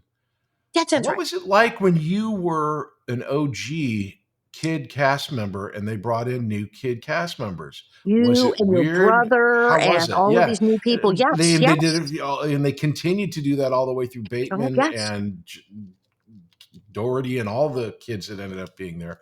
But what was it like for you? Was it I loved it, and weird? Melissa and I, we both thought it was like we got baby brothers and sisters, just like, oh, yeah, we're kid. I remember with your brother Matt, because he was a little guy. We were walking down. Yeah, We Now, there's been a lot of person interviews talking about that he had on the autism spectrum and was diagnosed with all yeah, sorts of stuff. They didn't tell us that when he arrived. We didn't right. get the memo. And apparently there was all sorts of jibber jabber about, he shouldn't, don't touch him. And you must no sudden movements or something, like he's a wild animal. And like all sorts of nonsense, which is like completely not true. And like, don't do this. Right. They didn't tell us. So Melissa and I we're having a high old time. And I remember we linked arms. We got our new NBC jackets with the peacock on them. So we're The gang big members. silk ones, yeah. We're like the T-Birds. So we're walking around like we're in a gang in the streets of MGM or where the hell we were. And so we're linking arms. We're walking along going la la la la la. And Melissa and I see a trash can. And we look at each other and go, yeah. And we go la la la la la la la and go up and lift your brother Matt up and drop him in the trash can. Great hilarity. And later they were like wrestling in the dressing rooms and like shoving him under a couch. I mean, this guy, and like weeks after this, oh yes, he's very sensitive and he has a condition and you really shouldn't touch him. We're like, well, we stuffed him in a trash can and he didn't seem to mind. Thought it was funny as hell. Yeah, we just so. I was not going to tell this story, but since you told that story, I will tell this story. I did not get along with Jason Bateman on a very personal level at school and whatnot. We weren't on the show together, but we went to school together. And I find Jason to be a very annoying human being. And apparently so did Todd Bridges, because when we were at Universal, he was doing Silver Spoons and Todd was doing Different Strokes. And again, we were fed up with Jason, so we threw him into a trash can at Universal, but it was not from love and fun and skipping. It was, we wanted to get rid of this kid. We But there you threw go. Matt in a trash can because we loved him and he was little. We thought, wow, he'll fit. Yeah. We just thought it would be adorable. And he was laughing. And we were like, you're in the trash can. We got him out. We were just screwing around. We adored him.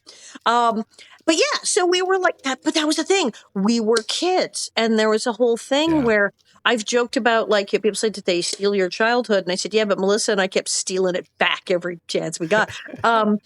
We had moments where we could be kids and hang out with these other kids. And then in school, glorified study hall, we'd all go in a room with a bunch of long folding tables and chairs and do our homework and our assignments. We were kids. We were passing notes and getting in trouble and making up excuses. I have to go to the bathroom in order to get the hell out of there for 5 minutes, and we were terrible, writing on the desk, but we were able to do stupid kid things, which was fantastic, and probably why we're not like in the Ha Ha Hotel after all that. Well, and what they did a lot of nice things for us as kids. Not that, it's weird when you think about the 70s and the level of production. You walk on a set today and it's like it's honestly a small town. You get these trailer villages where they've got these trailers circled, and it is better living than, at a resort somewhere, as far as like the size of the trailers. Back in our day, we had one trailer It was a honey wagon, which is it's a trailer split up into like 5 different rooms. Yep. Merlin and Michael would share a honey wagon trailer. Michael would share with Victor, and he would share with Hal Burton, his stand-in, and he would share with Merlin. And Melissa and I shared. It's like if the days when there was everybody, like it was Founders Day picnic or one of those kind of shows with 10 million people. So Karen Grassley and Catherine McGregor would take one, and me and Melissa would double up. Who does that? Nobody does that. But everyone is so frightened that it's going to represent. And again, I think I go right back to Michael, mainly because if Michael's sharing a trailer, who's going to ask for their own trailer? Now, which I think was a smart move by Michael. You did get to pick. Producer. You got to pick. I mean, Michael was only bunking with his best friends, with Victor and Hal and people here, and me and Melissa. So you did get to pick. You were like, well, okay, I'll double up. I'm not doubling up with that. Oh, sure. No, but I'm just talking about the size. When we talk about trailers, literally, and I remember, I mean, as a kid, I put my arms out, and you could not only touch both walls, you could lift yourself up. It was so close. I don't know how Merlin fit into this. Even get through the door of one of those. He'd have to go sideways, and it's not a joke. He was that. I mean, it was that small. The ceiling was here. How did he? They were a little box. I know I'm all over the place here, but you know this stuff. This is so much fun. This is so much fun. Okay.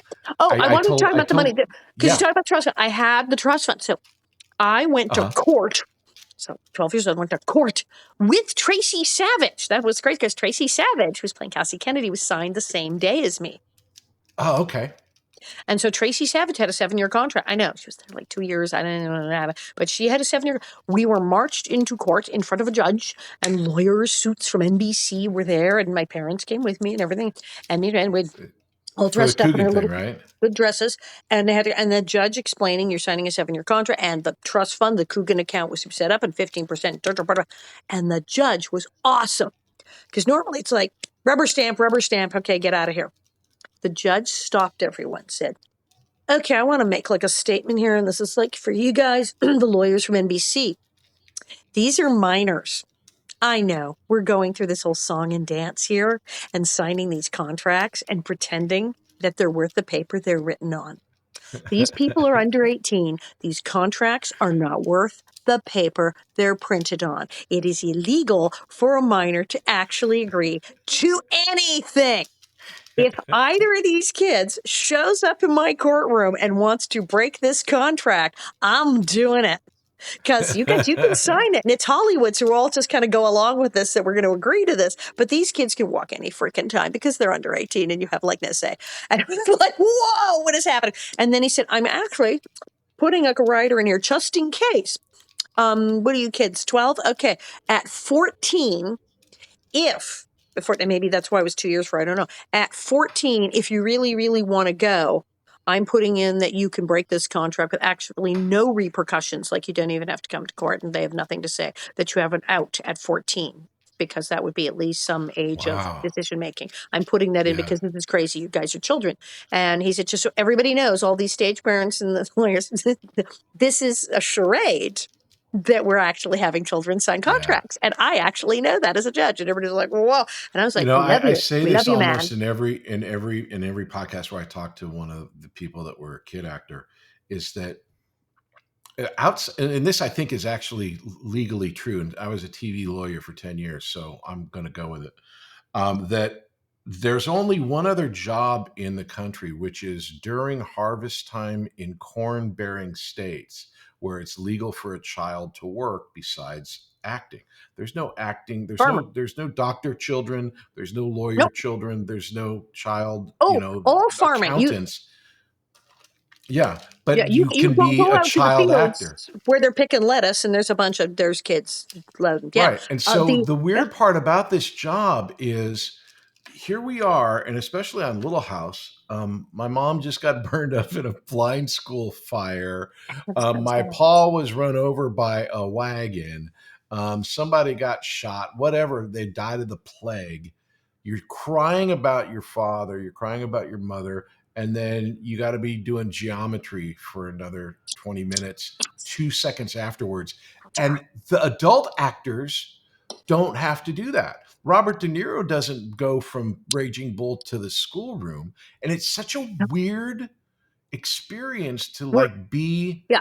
It's a harder job for the We're- kids than it ever is for the adults. We're usually paid less and usually treated poorly in most places, not in Little House, treated Right. poorly. And yet, exactly, the adults, if they have a hard scene, they can go get a cigarette, they can go get a drink, they can go to their trailer and say, Right. I need a minute. We have to go finish the algebra homework and that term paper that we're writing about Benjamin Franklin. We have to go finish that. We have 3 hours of school. I always thought it was such a weird thing when I was a kid. And now I even think of it, it's even more weird as an adult when you think about how you need to shift lanes so quickly. But I wanted you to talk about this because you know this stuff better than I do. So one of the great things about Little House is we're in the 1970s. And so the older actors, the older people that were in the business were kind of finishing out their careers on Little House. Old school. And so I didn't know the story. I told the story on TikTok about Whitey Snyder when I found out, but there's Whitey Snyder, the makeup guy. There's the hair and makeup people. The people that worked on the show were, to me, just old people that did this. And they're probably younger than I am now, but Right. they were like, But oh they yeah, seem the makeup really guy, old. the hair lady. They seem really and old. the way people Tell dress and us did their who hair, these that is people so- were, because they were Whitey huge in the Snyder was business. Marilyn Monroe's makeup man. Marilyn Monroe. We all look so good on the show. I got makeup tips from him. I like Marilyn Monroe's makeup man. And all of them, Gladys and Larry, had worked with Marilyn, Betty Davis, Joan Crawford, Sandy Dennis, and Gladys Whitcoy was Faye Dunaway. So had worked with Faye Dunaway on like multiple pictures. She was on Bonnie and Clyde. They worked on everything, and they had worked all the stars. And Linda Darnell, I remember Linda Darnell. They loved her. So Whitey had a money clip. They all had gifts from Marilyn. She had, Gladys had a necklace. Whitey had a money clip, and he showed it to me. And it said, "While I'm still warm, Marilyn." And he literally used his money clip, put the money in Karen's pocket. And I'm like, what a weird thing to put on a money clip. And Gladys is like, shh. And so like later, Gladys goes, okay, don't like ask me about it. I'm like, what is that? She goes, Marilyn used to always joke. She used to say, Whitey, when I die, I want you to do my makeup while I'm still warm. Oh my But God. when she died, he did in fact do her makeup for the funeral. And it was extremely traumatic for him because he really loved her. I can't even imagine. Yeah. Your friend. And so she said, yes, don't ask about my money. Go, wow. And then she worked with Marilyn, and then she had great Faye Dunaway stories. Faye Dunaway, little bit temperamental. And so she had some wild Faye Dunaway. But she would always wind up going back. She sometimes left. She sometimes quit the picture and said, this is out of control. Gladys would or Gladys. Because yeah, Faye, wow. that was Gladys's thing, and I joke about it in my act. I have a real estate license. I own my own home. I do not need this shit. And Gladys was like very independent, and she was coal miner's daughter. It's like the Dolly Parton story. She grew up in a cabin with the 87 brothers and sisters, but she owned her own home by like 19. She's like. So she was like, I bought a little shack, and she had she had a real estate license. One time she showed up for work. She had her like Century 21 jacket. She'd like showing homes every day, and. She did. And she had a big house in Laguna, and she had like a elevator and shit. She was wonderful. But everybody, and she had stories about all of these huge stars. And Larry, one of his first jobs in Hollywood, they said, well, Betty Davis is coming in. You have to give her a shampoo, like a blowout. He's like, Betty Davis, I have to shampoo Betty Davis up there. And he was young and just got there and starting in Hollywood. And Betty Davis was coming in with the reputation. So he's running around the shampoo room at the studio and gets literally every kind of shampoo like ever made, like out on the counter so she can pick. It's like, I don't know. It's going to kill me. And she comes in and says, I just want to rinse it out in the sink with some Dreft, which is like ivory snow. It's like laundry detergent. It's like ivory flakes. Dreft was a mild laundry detergent. Yeah, you use it to wash baby clothes. Yeah. Yeah, Dreft. And he's like, okay. And so he washed her hair with Dreft, and she was very happy, and they bonded and were friends for years and years and years. And Larry, that wig, because it was very whatever happened to Baby Jane, when he would put the wig on, he would give me a cigarette to hold. And I would go, what a dump. And we would do this. And if you look painting, that's Ryan Landry is the artist. I have my Betty Davis painting up on the wall. We love the Betty. But yes, I got stories about all of the stars from them because they had done them all. Do you remember the the Wizard of Oz story? Because I've told it, but I don't know your. Yeah. What do you We remember were on about stage 15, which at MGM, which is where they shot Shooting the Cat and the Wizard of Oz. And then we had Ray Bolger on the show, so it was like all this like that. And I did not know that the Yellow Brick Road was still there. Hollywood, they just reused everything. They slapped linoleum down on a soundstage. And now, we need wood paneling, and slap that down. It's a different floor. And they just piles of like layers if they care. So one day they're ripping it up because, I don't know, Doc Baker was getting a new office. I don't know. They're tearing stuff up because they're going to put something else there. So they pulled up, I don't know how many layers of this industrial linoleum. And there, painted on the floor on that is the freaking Yellow Brick Road. And it's the swirly part towards the end with the gray and the red. You can kind of see like right when she starts it. It's like, which is like in the corner of the stand. When you go back and watch Wizard of Oz, the walls are painted. You can see she's dancing. If she turns too far to the right, she will go into the wall. And they make it work in the movie because they're dancing. She turns quickly with those munchkins and doesn't go that way. She's got like this much before she hits the wall. So it's in the corner. And there's the swirly part. And Melissa and I we found it. We're like, oh my God, you got the grip. So we ran in circles on it. We were like clicking our heels. Can we get to Oz? Can we get to Oz if we run on this? But I have walked on the Yellow Brick Road. I've walked on the Yellow Brick Road. So tell me, when I joined the show, you guys were super kind, and I had a great time on the show. We were shooting at Paramount. I loved Paramount. I was not a big fan of MGM. MGM is just so big and impersonal. And I mean, MGM. If you knew how big MGM was when it was the real MGM, it was like the size of a city, and they sold off pieces. Yeah, cozy. Yeah. And so what I liked about Paramount was they had, I don't know what we called it. Was it Mankato, Sleepy Eye? It was all, they had the Western town that was right in the middle of the studio. Right over there. So walk on over. Yeah. And what I loved about Paramount is they shot Grease, like right outside of where we would shoot Little House. We would see we visited the Star Trek set because Happy Days, Laverne and Shirley, everything. We were on the Star Trek set because our sound stages, 31 were 9 and 10 and were the Star Trek sound stages back when it was Desilu.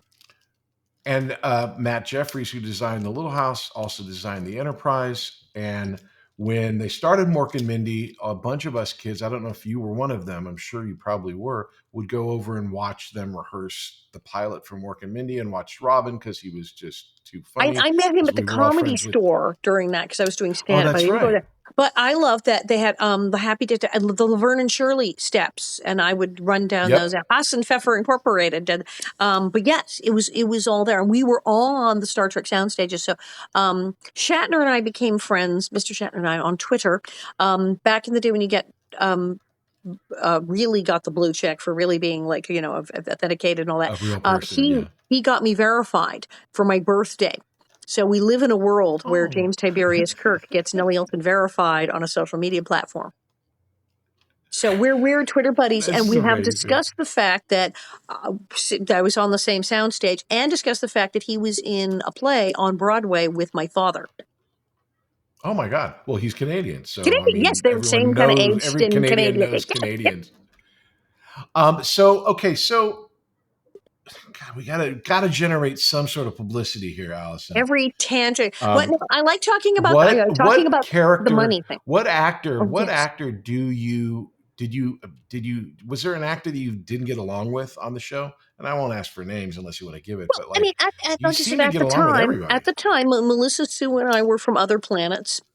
And did not speak each other's language or whatever was going on there. So it was, but I just didn't. I mean, I didn't go over and like antagonize her or anything. So like, it was just like, okay, I guess we're not hanging out. And now we're like, I don't know. We're getting mani-pedis or something. We're talking.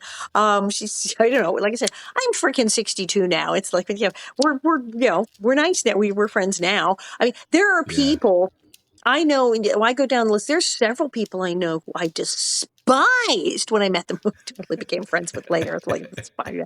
Yeah, when you're young, you're like, I hate you. It's like, why? I know. Right. But other than that, no, I got along with absolutely everybody. I loved Yeah, everybody. I believe that. I could see that. I see that. I have a very similar situation where it's like it's easy when you find a way in to certain people, whether or not you get along with them or not, to be able to be with them. What I mean, the problem the problem about us is there's so many stories.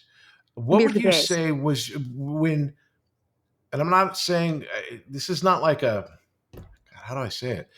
What was your favorite thing about Little House? Not the Right? episode but what did you, General. when you think about Little House, what did you really love about it? Now, I have to tell you, honest to God, when I got the gig, it was like, what's that cartoon? Food around the corner. Food around the corner. No more Meatless Tuesdays. Because, okay, there was a recession in 1974. And in fact, that was Right. one of the reasons the show was a hit. The books came out at the height of the Great Depression. And then the show came out at the height of the terrible, terrible 70s recession when everybody was starving. And Right. here's the Ingalls going, slate pencils are 2 cents now. Everybody's laughing at home. And so, yes, and absolutely. So, like I said, my mom had a job, was paying the rent. My dad's made car payment, but we were doing okay. And then what happened is about, I guess, a few months in, they said, would you mind buying groceries? They said, we're not taking your money. We're not charging your rent. Da, da, da, da. My father, he was getting a percentage as manager, but he didn't take the full 15. He dropped his price to 10, and that was written off on my taxes. He said, you can give it to the government to buy a V-52, or you can give it to me. And he said, it'll go into the rent. And so I wrote that off, and then my agent and all the other things I paid for, so that's fine. So they said, can you, and they said, mostly the grocery money will actually come out of your unemployment insurance, because when I wasn't filming, I was considered, Right. quote, that's considered laid off when you're not in an episode. So you apply for unemployment insurance. And that was like $90, $90, a lot of money then. And now I got I didn't get like a lot of money. So I always say it wasn't friends' money. I didn't get a lot of money in the show. But because I didn't Right. have a children's agent, and he was getting me like not scale, like scale plus like a bump, like right away. And there were a bunch of Oh, kid actors who nice. just got scale when they first signed. But my agent was like, hell no. So I did okay. I did really decently. It was like good money for us. So I said, yeah, I can totally afford groceries. And they're like, you're a teenager, you're eating all the food anyway. I like to cook. They said, and you can pick. So we'd go to the supermarket and I said, crab legs for everyone. Okay, fine. So they didn't care. So we'd buy food. And then they had screwed up and hadn't taken the 15% out for the trust fund. They had bungled it and hadn't taken it out of like the first few checks. And so they said, oh my God, we have to take this out immediately, like double. Now, with taxes and then the trust fund, and it's illegal to have no checks. So I was getting checks for like $5, $1, $2, because it's just whoosh, went into the bank. Oh, Which meant if I wasn't working, I was making more money because on unemployment that week. And then I got the $180, so that was fine. But then wouldn't you know it, that the week that this thing hits, where they go, for the next couple of checks, we're just going to take like everything and get that in the bank, and then we'll be fine. We'll be square. That would be the month that I would be in like every episode. right. So I'm working, so I'm not getting unemployment, and then my checks are for $1. So we had just budgeted the whole household where I bought the groceries, and Hold on. it went slam. So suddenly there was no money for food, and it was hilarious. But yeah, so yeah, being on TV and getting a job meant, oh my God, I have a job, we have money. It means we can pay for it. I can get my teeth fixed. Look at this. Look at that. That's great. That's fabulous. My teeth were so bad. I have the mold. How bad were your teeth? They took the mold. They do the mold when you go in, and you have the model of what your teeth were when the before and after. I still have it. I have the little plaster mold of my teeth. When people come in my house and they see this plaster mold, they say, is that your dog? Or is that from a horror film? Because these two teeth were like up here. I was like a werewolf child. So yeah, it was a big thing. It was a big thing to have gotten the show. It changed my life. I knew it was changing my life when I got it. I mean, right away I was like, I shall never go hungry again. We're going to be okay. And God forbid it should run. And then it was like, wait, no, I'm really going to be okay. Well, I'm going to have a living, and I have a career, because I was doing these little things, and then it didn't work the whole year I was 11. So I was like, wow, I'm on a show. So I'm actually going to be famous. I'll be in the Hollywood parade at Toys for Tots on my own ticket. And These this are is a things thing. 11-year-olds worry about. I want to talk to you just It's quickly incredible. about what you just mentioned, which I think is also another aspect of the external making the performance level. You had braces, real life braces back in the day when they didn't have Invisaligns or removable. So you had iron clad braces, and then they covered it with wax every morning, which gave you the vocal intonation that everyone knows is Allison, not Allison, but And look, Nellie I'm Oleson. The chewing over tobacco. enunciation. I had How was this that? you could see that. How did that happen? I mean, tell me So about I got that. the braces, and what they would do, and Melissa was doing the same thing, they would remove them from here to here when it was time to film. We'd have hiatus, because hiatus is a couple of months. So I have everything come, and then they take them off just from here to here. And I remember when we could have like clear brackets, but you could take it, and then full wires here, and then full wires down below, and then like power chain that which would pull even more, and then night gear, headgear to speed up the process. Melissa and I sometimes would sitting there in school doing our homework, and we'd have to wear our headgear on breaks and stuff. It's just horribly painful. I mean, had that and the Yeah.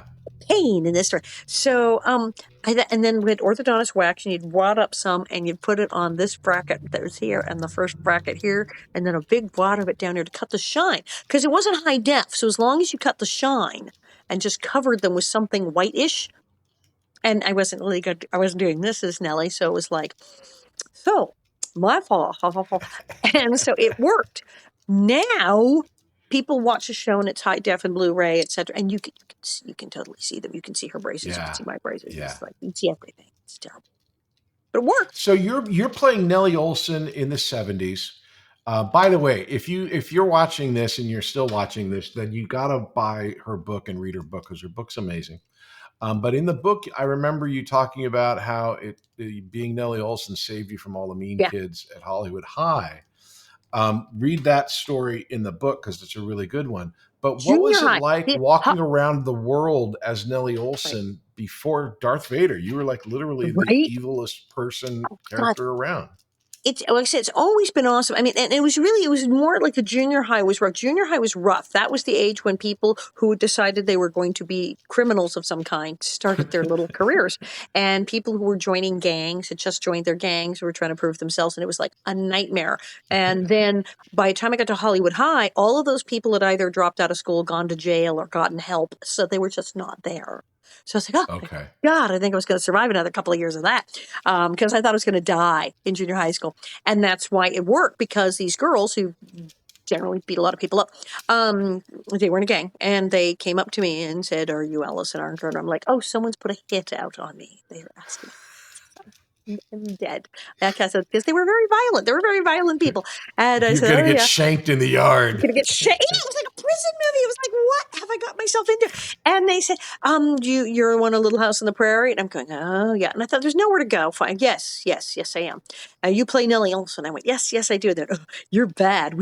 And it was, they thought I was badass and that I beat up Laura, and they thought I was cool, and they thought it was hilarious. And I was like, yes. And so I signed autographs for all of them, and it was rather convenient, because sometimes they would show up when somebody else was going to kick my ass. And I was like, We'll be back after these messages. Hey there, my name is Patrick Labyorteaux, and I play an actor on TV. And I also have this acting school called Working Actors School. And what we do there is we teach people to act using Zoom. So you can take an acting class with me and with a person in Connecticut, in Florida, and San Diego all at the same time, thanks to the miracle of Zoom. But we also teach kids. We have a great class called the Youth Weekly class that's every Tuesday at 5:30 p.m. Pacific time.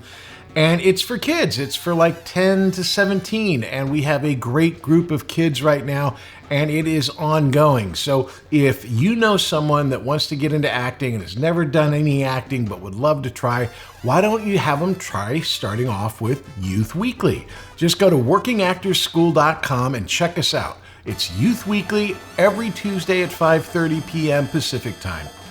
Act 3, present day. I had a whole question about Steve Tracy and your work with the AIDS, the foundation and all the things that you've done. You and your relationship to the homosexual community, or the gay community, or the LGBTQ community has been historic and legendary, and like from the very beginning. But your love of that group of people or that society or I don't know how you'd say it, is one thing. But they love Nellie, and the drag queens love Nellie. Why? What do you think is going on there? It's an What is the love early there? on, I did notice this. I mean, obviously, yeah, when Steve Tracy got sick and went public with his AIDS diagnosis, and I went to AIDS Project Los Angeles, the whole thing. But long before that, early on, we noticed that with the fandom, as we know, Little House is the crossover show. People love it in Yeah. every country. People from all walks of life, people who are so different in everything they believe or think or like Little House on the Prairie. People agree on nothing, but they like Little House on the Prairie. And in the gay community, there were definitely people when Mrs. Oleson and Nellie are camp. They are extremely campy. And Nellie and Mrs. with the clothes and Mrs. with the hats. And so absolutely, there was a segment, and often of young gay men growing up watching the show going, da, da, da. And obviously a lot of young gay men growing up, they had a crush on Michael Landon, just as, your mom and all the girls did, And Sure. then you had young women growing up as lesbians and seeing here was Laura, who did not follow the rules and the stereotypes of what women were supposed to do in the 1800s. She played ball after Mary was going, we're not supposed to do that sort of thing anymore. She'd hike up her skirts and play ball and play with the boys. She'd get in fights. She'd punch people. She did what she wanted. And the real Laura Ingalls and Alonzo, she didn't have obey in the marriage vows. So she was like, Oh, wow. I didn't know that. Yeah. Laura Ingalls could kick ass. And so absolutely there were a group of young women watching the show going, yes. And then absolutely. So there was always a gay community segment of our fans. And as Mrs. Oleson and Neillie, I think, got even campier, indeed, there were people who felt, I had someone once tell me I was too young for Betty Davis or any of that. You were my first diva. And I was like, thank you, thank you, thank you. And absolutely. Have I met people who dress up as me and drag? Yes, I have. Absolutely. They're drag. The best thing was just this last summer, I did a series of my stand-up shows, and I was in Louisville and Nashville, and a marvelous, marvelous, marvelous drag queen, Veronica Electronica, alias Steve, fabulous, who played both these clubs, kind of got me into this one circuit with Louisville. Said, okay, I'm going to get you from Louisville, Nashville. We're going to do this. We're going to do that. He was doing huge promo because he's a huge following on Instagram. Said, all right, but I'm going to do an opening thing. So we booked him with, Spin Cycle, the group booked me, to do an opening thing. He said, okay, so I'm trying to think what to do for my opening thing. I do a lot of Southern drag. I do like Dolly Parton and everything like that. He goes, wait, I have an idea. He found a Mrs. Oleson style, 1800s gorgeous Mrs. Oleson style dress. And he put rhinestones on it. And he got a Mrs. Oleson wig and fabulous makeup. And he came out as my opening act as Mrs. Oleson in Oh, drag. my God. People lost their minds. And it was even funnier because remember that thing they did on Saturday Night Live, Mother. I'm your mother. That's what he did. He lip synced to I'm Your Mother. People are just falling to the floor. People were on the floor, dead. And so then he riled up the audience. Brilliant. So absolutely the connection between, indeed, the character of Nellie Oleson and drag and people who enjoyed the whole gay camp. Yeah, because betcha. it started like naturally or holistically, but then with your connection, once you guys meet, it just blows up into this whole huge love fest. Absolutely. Yeah. So a lot of in my stand-up in New York and old place to play, it is a very interesting crowd. We get a whole crowd of gay men, and then we have like women 40 plus who are like grew up watching the reruns of the show, so they're all there. Right. Get like bachelorette parties. We get this really wild cross section of people, and then sometimes I play I'm going to be in Provincetown. I'll be in P-Town again next year, and it's going to be a blast. So we had this big, there, again, so much to talk about, but we had the big 50th in Simi Valley where I think 18,000 people 18,000 people. And my first indicator of like, oh, hold on, what the hell, is when I got there and I'm looking at the line of people waiting to get in, and they're all dressed up like Trekkies, like they're all like ready to like party down in their, gingham. What was you've done 1,000. Bonnet Head. I own Bonnet. My website is literally bonnetheads.com. I mean, yes, our bonnet heads. We So love them. yeah, so These are you the true have believers, the bonnet heads. always gone to the conventions and always are great with fans. But this was a really unique particular situation because it wasn't like they were there for any other show or any other celebrity. It was for the show. Tell me about your thoughts and feelings about the big 50th anniversary in See Me So Now. that was incredible. We really do have to thank it was a baby Gary thing, because really Rachel Greenbush and her husband Danny, who live in See Me, had been trying to get something, because I remember Danny going, they have Pioneer Days. Why aren't we doing that? So when the 50th was approaching, they were meeting with like Olan, who painted the sets and stuff, and saying, hey, we should do something. And then I get in and then the chamber actually contacted me and said, we're thinking of doing something. I said, I got a deal for you. And next thing you know, we're having these huge, insane committee meetings that went on for months and months and months. And it just took like years in the making. And so various cast members were in the committee with all sorts of planners and set designers and the chamber. So I was in a bunch of those committee meetings at one point. So I knew what was going on. So I knew when we'd sold 9, and then I had to go out of town. So I was like, I can't get the meetings. But I knew when we crossed 9,000 tickets, and I knew when we crossed 10,000 tickets. So I knew it was out of control. And I remember I called our lovely Pamela Roy Lance, because she was kind of heading up security. Hilariously. Pam was our security.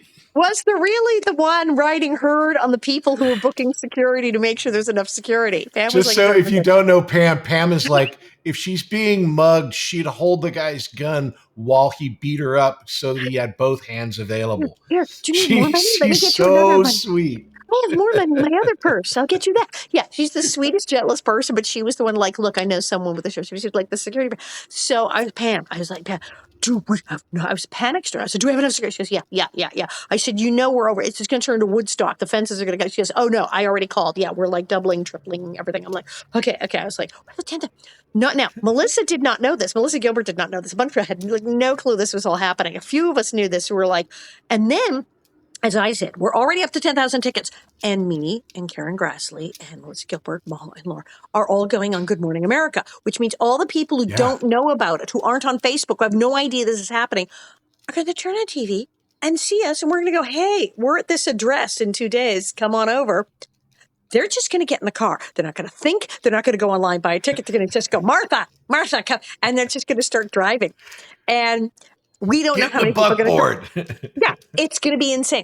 And so I knew this was going to be out of control. So I was loaded for. You saw how much stuff I brought with the thing and the boxes. Yeah. So I was like, Bob and I checked into a hotel like the night before. We're like, oh yeah, we're doing this. We knew it was going to be insane, and we're prepared for anything.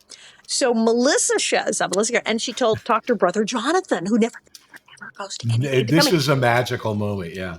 Because they didn't know it was 18,000 people. They didn't know we'd sold 10,000 tickets. They said, this will be nice. We'll get to see everyone. And then it's this sea of people. Just, they don't stop coming. And Melissa's like, what is going on? I'm like, you know about the 18,000. And then Jonathan shows up and he's like, who are all these people? And I'm like, it was hilarious.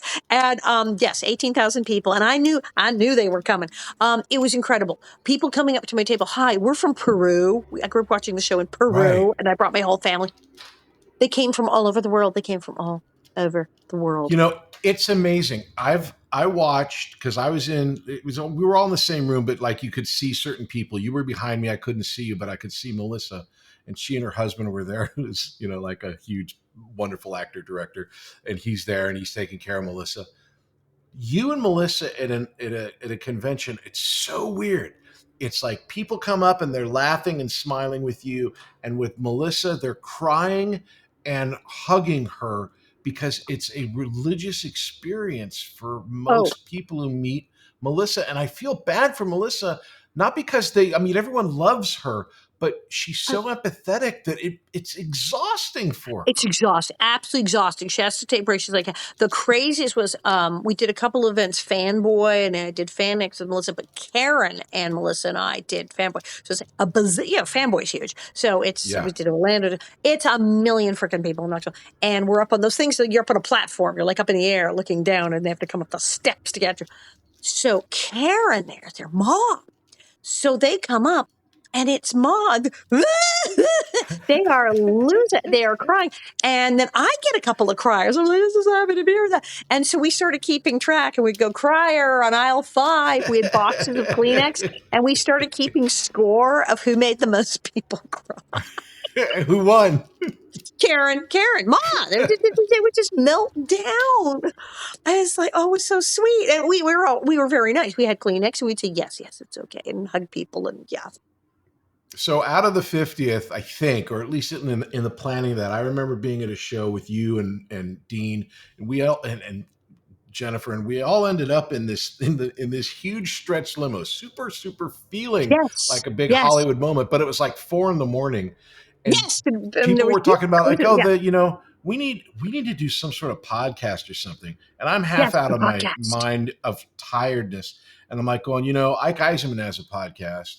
And he's got this guy who's got, who like kind of represents the audience. So you should get a girl that represents the audience, like that Pam girl who did the Prairie thing. And you should do a podcast. Sounds good.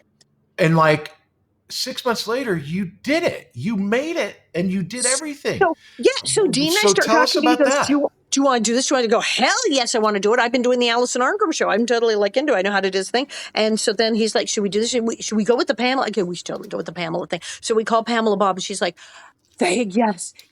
Oh my God, this is my dream. Perfect. She said, I know exactly what I want to ask everybody, and it'll be perfect because she's the one who did this show, Living on a Prairie, about a woman who is like obsessed with the show. So she totally gets the whole thing. It's on YouTube. It's hysterical. If you've ever seen one episode, you'll love these shows. Yeah. He has the whole fan perspective, and then me and Dean.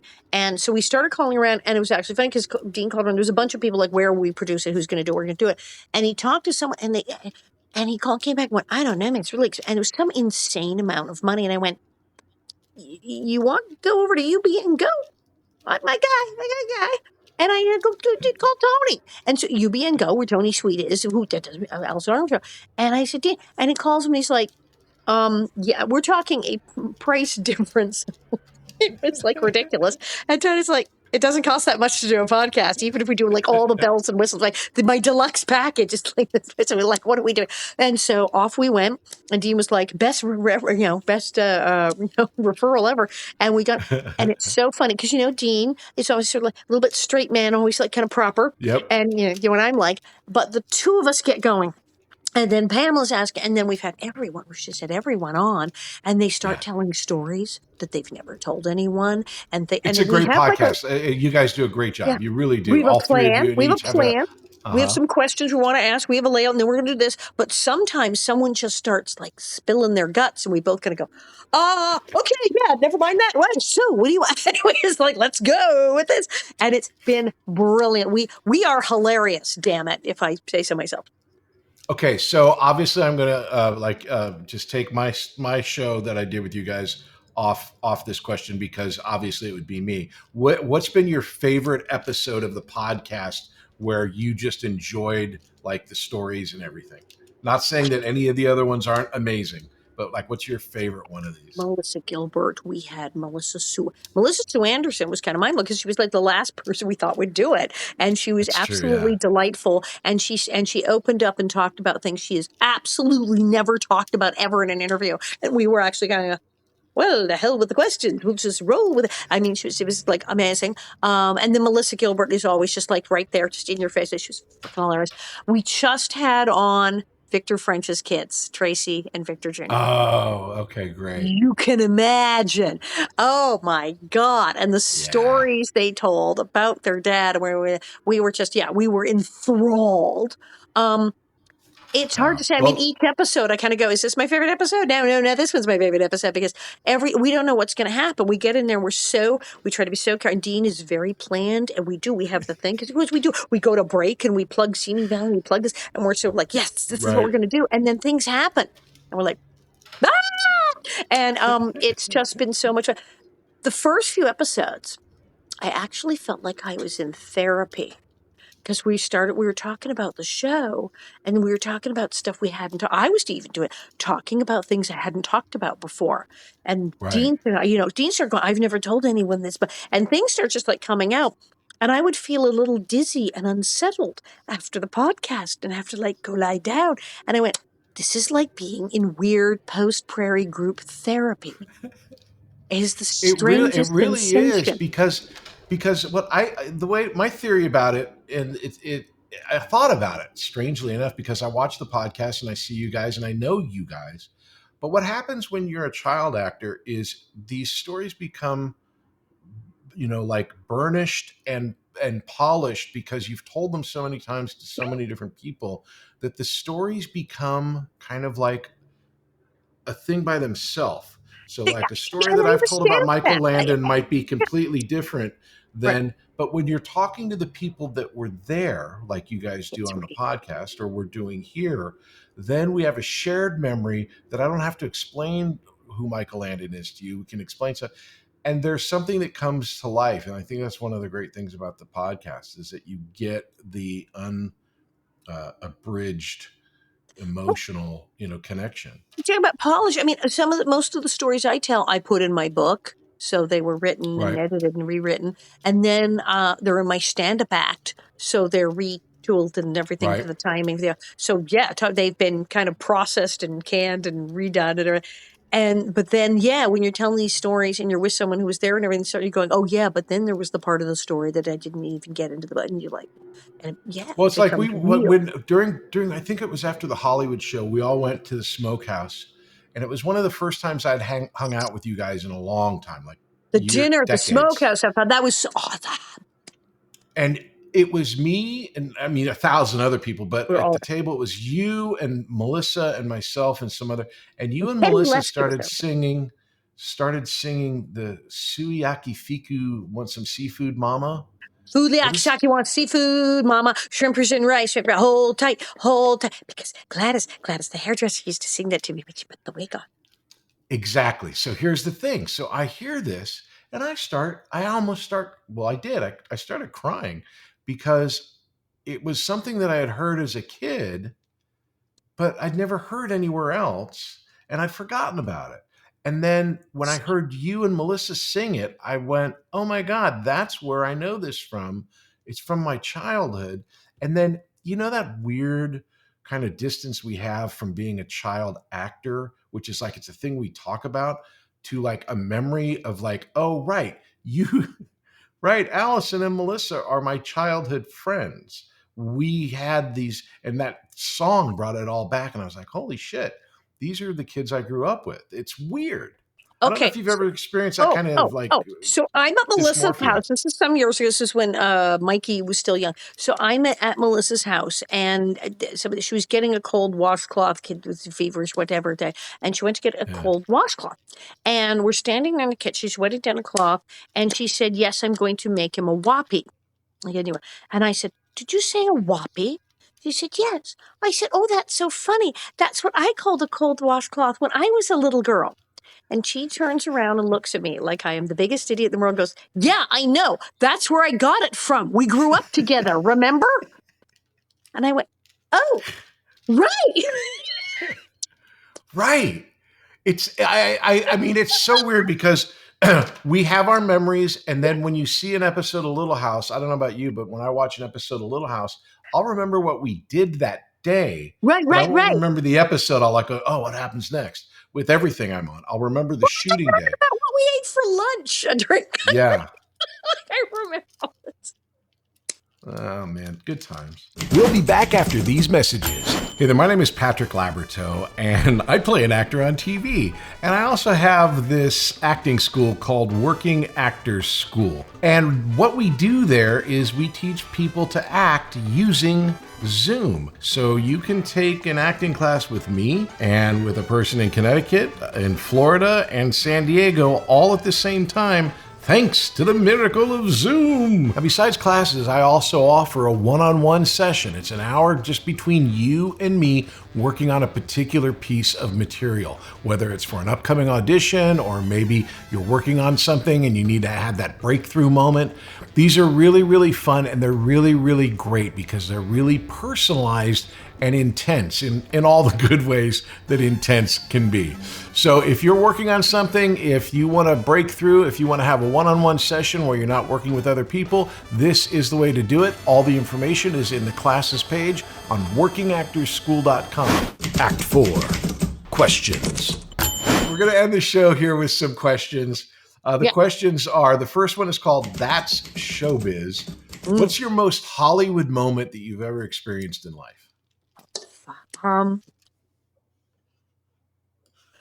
Dan Haggerty of Grizzly Adams trying to pick me up, hitting on me at Brenda Vaccaro's Christmas party. He cornered me by the eggnog punch bowl. The eggnog, the big bowl eggnog. And I was in a mini skirt and boots. And he was very nice, but it was kind of dry. What was his move? Hey, want to come meet my bear? And I found out it was his move because I later met someone that went, yes, that's totally what he does. Some woman who, and I think she went with him. The woman I talked to, she said, oh yeah, that's what he did. He came up and we were chatting. And I mean, I knew who he was. And I think he knew who I was. I mean, I was 20, so I wasn't a child. I was like early 20s, but I was pretty young. And we're chatting. And like all of a sudden, apropos of nothing, out of nowhere, he just goes, so do you want to just like leave? Like, you know, right now, my bike's out back. We just go right now. We just like blow this pop stand. Want to go? Bike's out. And I went, oh, yeah. Oh, no, I can't. And it was like, oh my freaking God. I didn't know what to say. And I had like a boyfriend that does it. I did like hear with people a little how. And I joke about it in my act because I say, you know, I mean, I'm sorry, Grizzly Adams, I like body hair, but that's shag carpeting. I knew that. No, can't do. And so, and then he was very polite. I said no, and he was like, oh, yeah, okay, whatever. And, you know, probably went and got somebody else 2 seconds later. Yeah. But years later, I met this woman. I was talking about that. And she goes, oh, my God, Grizzly Adams, right, Dan Haggerty. And I said, she said, he picked me up, and I think he was successful with her. She was like, yeah. She said, well, you know, the funniest thing, and he said, so you want to just go? You want to just go right now?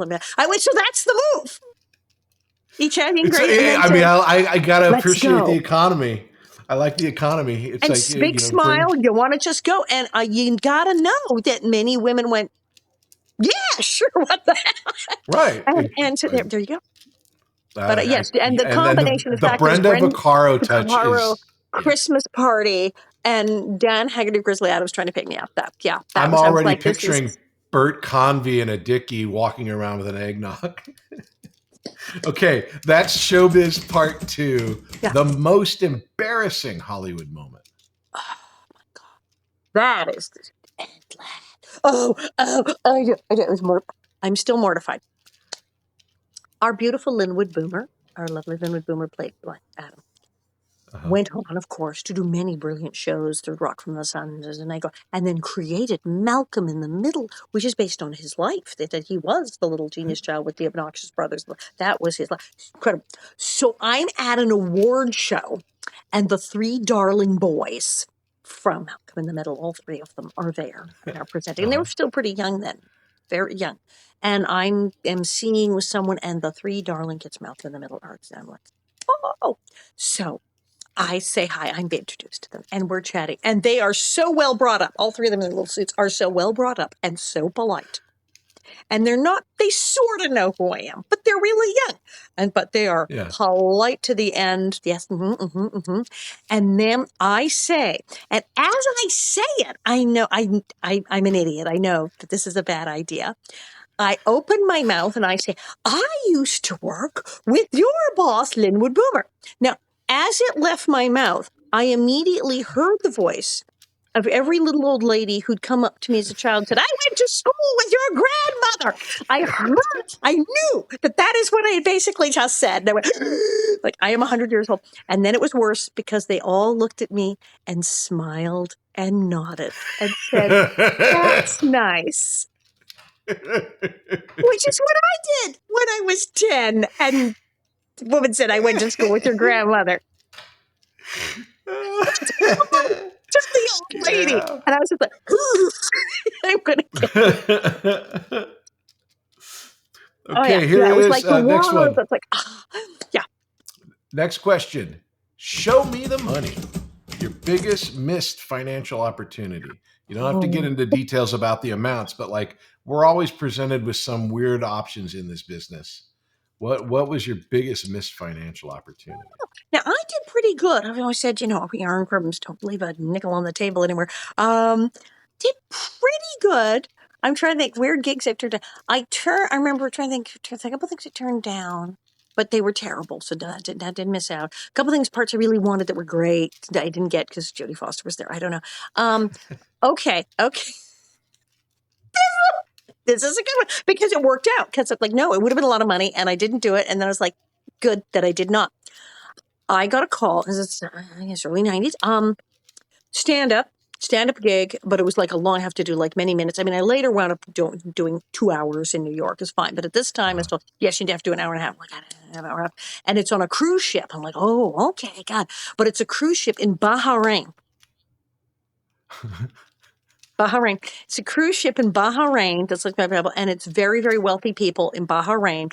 But it's like a month. You're gonna have to stay for like a month on this cruise ship. But it's so much money. It's thousands of dollars, like per ship. It's a month, but I mean, it was like something, I don't know, like 20 grand a week or something. It was crazy money. God. To hang out on a cruise ship, and you'll be wined and dined to be a cruise ship. It's a luxury cruise ship, and you'll have the luxury room and the thing, and you'll be able to come, and you will do like, there's like 2 shows a night on Saturday. It was like a lot of work, but it was a bazillion dollars. But it was in Bahrain for a month, and I went, listen, I don't think I can do that many shows a month. I don't think I have enough material to do this on short notice. And Bahrain, I'd be gone for a month, and I said no, and I felt bad because cruise ship Bahrain. Yeah. Several weeks go by, and at the time, when I would have been on the cruise ship in Bahrain, we had Operation Desert Storm. Oh my God. It was really good that I was not performing on a cruise ship in Bahrain at the time. And I remember calling my father, laughing hysterically, going, what? Saddam Hussein would have me performing in the palace basement like now. This would not go well. Yeah, Bahrain. You tried to send me to Bahrain. What the hell were you thinking? So, Yeah, there were that I would say missed financial opportunity, but way to go for the life scale. Show and Tell. My life goes like that. I do pretty well. I'm very lucky person. Show and Tell. As a teenager, favorite poster in your room, and how'd you come to obtain it? Favorite poster that I put up. Yeah. Well, this is just like, then now we're into embarrassment land. Now, I did have one poster, yes, of the Sex Pistols. I did. I like them. But I had an inordinate number of posters of Sylvester Stallone when I was 15, 16 years old. My mother once referred to my room. She said, I have to go clean the Sylvester Stallone Memorial Chapel. She referred to my room as the Sylvester Stallone Memorial Chapel because she's like, why of all the freaking people? But yeah, stuff from Rocky and everything, Rocky 2. Yes. That was the poster. I mean, I didn't. There's no question. I mean, I get it. I had a Rocky 3 poster. Oh my God! Yeah, right. I wasn't in like Sean Cassidy or I liked Robert De Niro, I liked Al Pacino, I liked Sylvester Stallone, I liked the Sex Pistols. I was like, like I said, jeans and Converse, high top tennies. And then the final question: show me some love. What's your opinion? What's my best performance? I don't know. Let me see. What was it? Well, The Cheaters. It was a great episode. That was brilliant. You look so terrified when I'm sitting there telling you about you got to go steal the answers from your mom, the final exam answers from your mom, or I'll rat you out and tell them you've been cheating the whole time and you want your parents to be proud of you, don't you? People hate you so much. Whenever I mention that, people they hate you so much. And the one where I go, I cheat. Yeah. I said, do you know how to get such grades? You're like, because you study hard. No, I cheated. I can't remember those things. It clutters the mind. Yeah. I love that scene. So much. And you do look so horrified when I tell you now it's a blackmail plot and you're doomed. You just look like you're going to die. And then later when you do get caught and confess to your mother, you're like sobbing and everything. It's just like, that was awesome. And I was horrible too. And you look like were you a little scared of me in that scene? Were you like a little weirded out because I'm scared of you to this day. Are you kidding?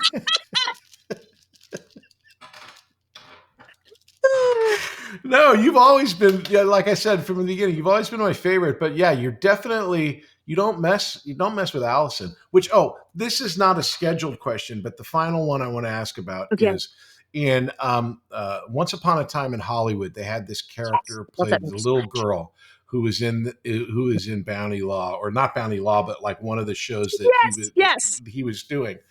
It could have been any one of you three. Yes. Melissa, you, or Jodie Foster. What did you think when you saw this movie, and what was going through your head? Jeannie Russell from Margaret and Dennis and the Menace. Jeannie Russell thinks it might be her.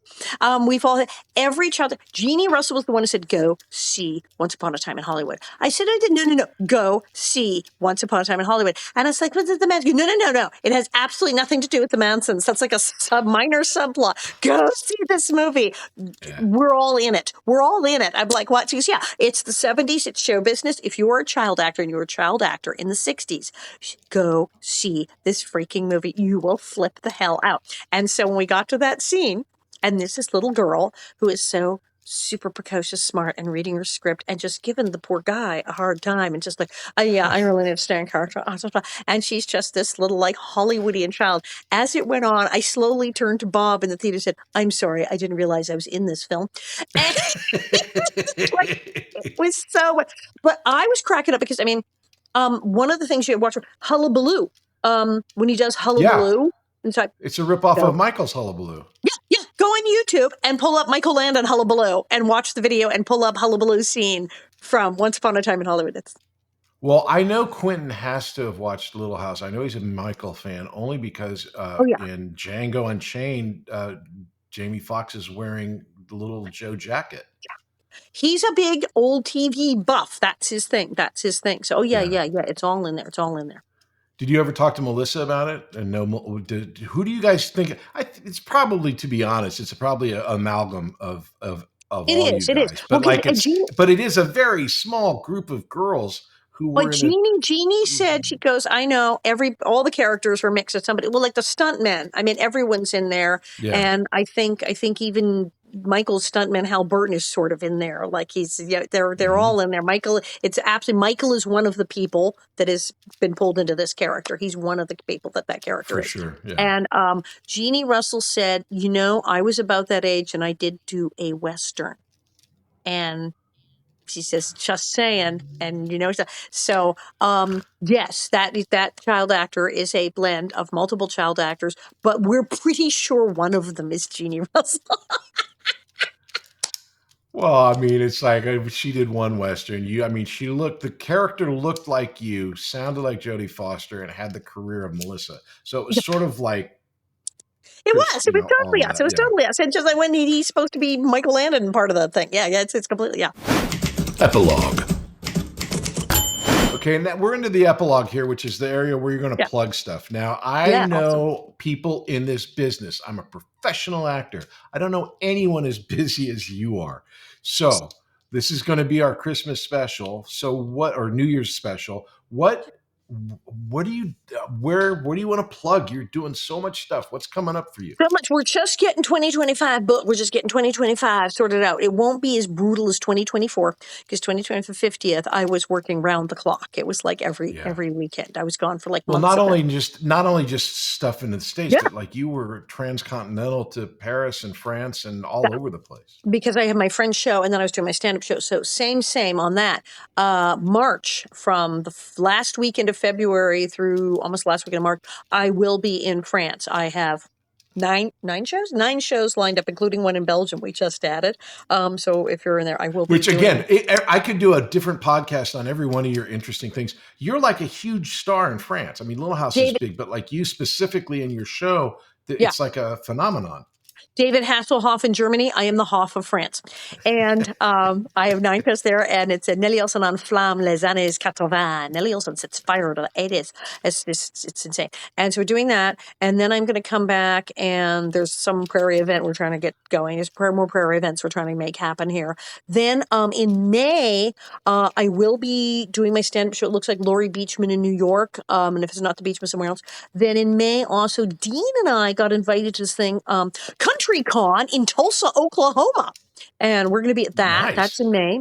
And then I'm going to have some stand-up dates again, but it looks like July I will be. In fact, I was just out at dinner the other night with the guy who runs the club at the Red Room in Provincetown, Massachusetts, in P-Town. And in Provincetown, they have different weeks. There's like Women's Week.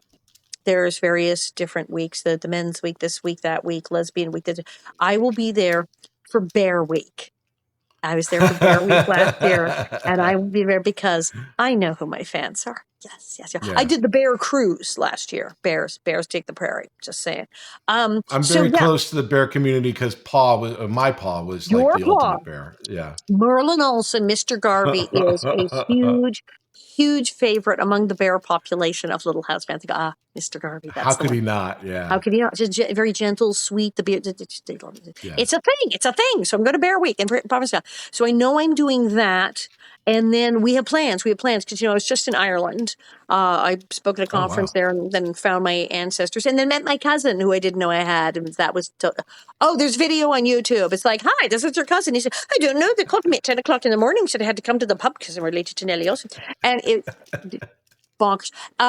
So I'm trying to get back to Ireland, maybe we're plotting and planning and having endless meetings about all this stuff. But I am going to be in Tulsa, Oklahoma in May. I am going to be in New York in May, and I am going to be in P-Town in July, and I will be in France for all of March.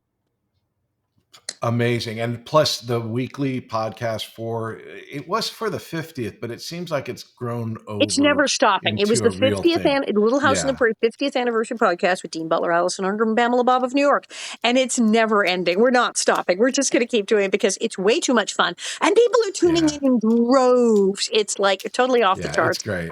And then I have the Alison Arngrim Show, and I just had Stephanie Powers on, who I billed as the smartest person in the world. You have to have Stephanie Powers on. I talked to her, I said, and you're the smartest person in the world. Oh my God. I'll have to. It's great. Yeah. So I have that show. Then you got to get the Nellie newsletter, folks. Email me at loosegravelparade@AOL. Get the Nellie newsletter. I'm probably going to do more live, start reading again, cameos. I'm doing all of that. It's nuts. Yes, it doesn't end here. No.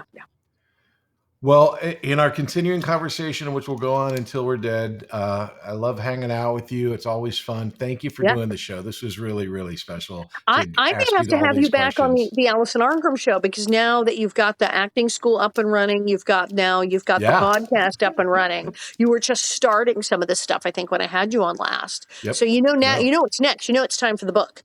We finally got Dean to write a book, and it's great. Dean's book is really, really good. Your book is the best, and I do the TikTok stuff, or I do this thing here. Anything more like a book is just going to be like the same thing. You're gonna have to. I'm okay. Well, I'll look. I can't read or write. I was educated on a set. And you cheat, and we know, because Andy, you're cheated and stole the answers. So, Thank you. You get me. All right, guys. Thank you, Allison. All day, but I don't care. Thank you. No, that is wonderful. Thanks so much. Thank you. Thank you very much. It's the Patrick Labyorteaux Show. Patrick Labyorteaux. He's the one you gotta know. Hey, everybody. Thanks for listening. I'm really, really glad you're here and checking out the podcast. It is an audio podcast wherever you get your podcasts. It's a video podcast over on YouTube or on Spotify or wherever you get the video ones. All of my socials are Working Actors School on TikTok, on Instagram, and on YouTube. Please check us out. If you want any information about the school, it is at workingactorsschool.com. We've got classes going on all the time. And again, thanks for listening, and we'll see you next time.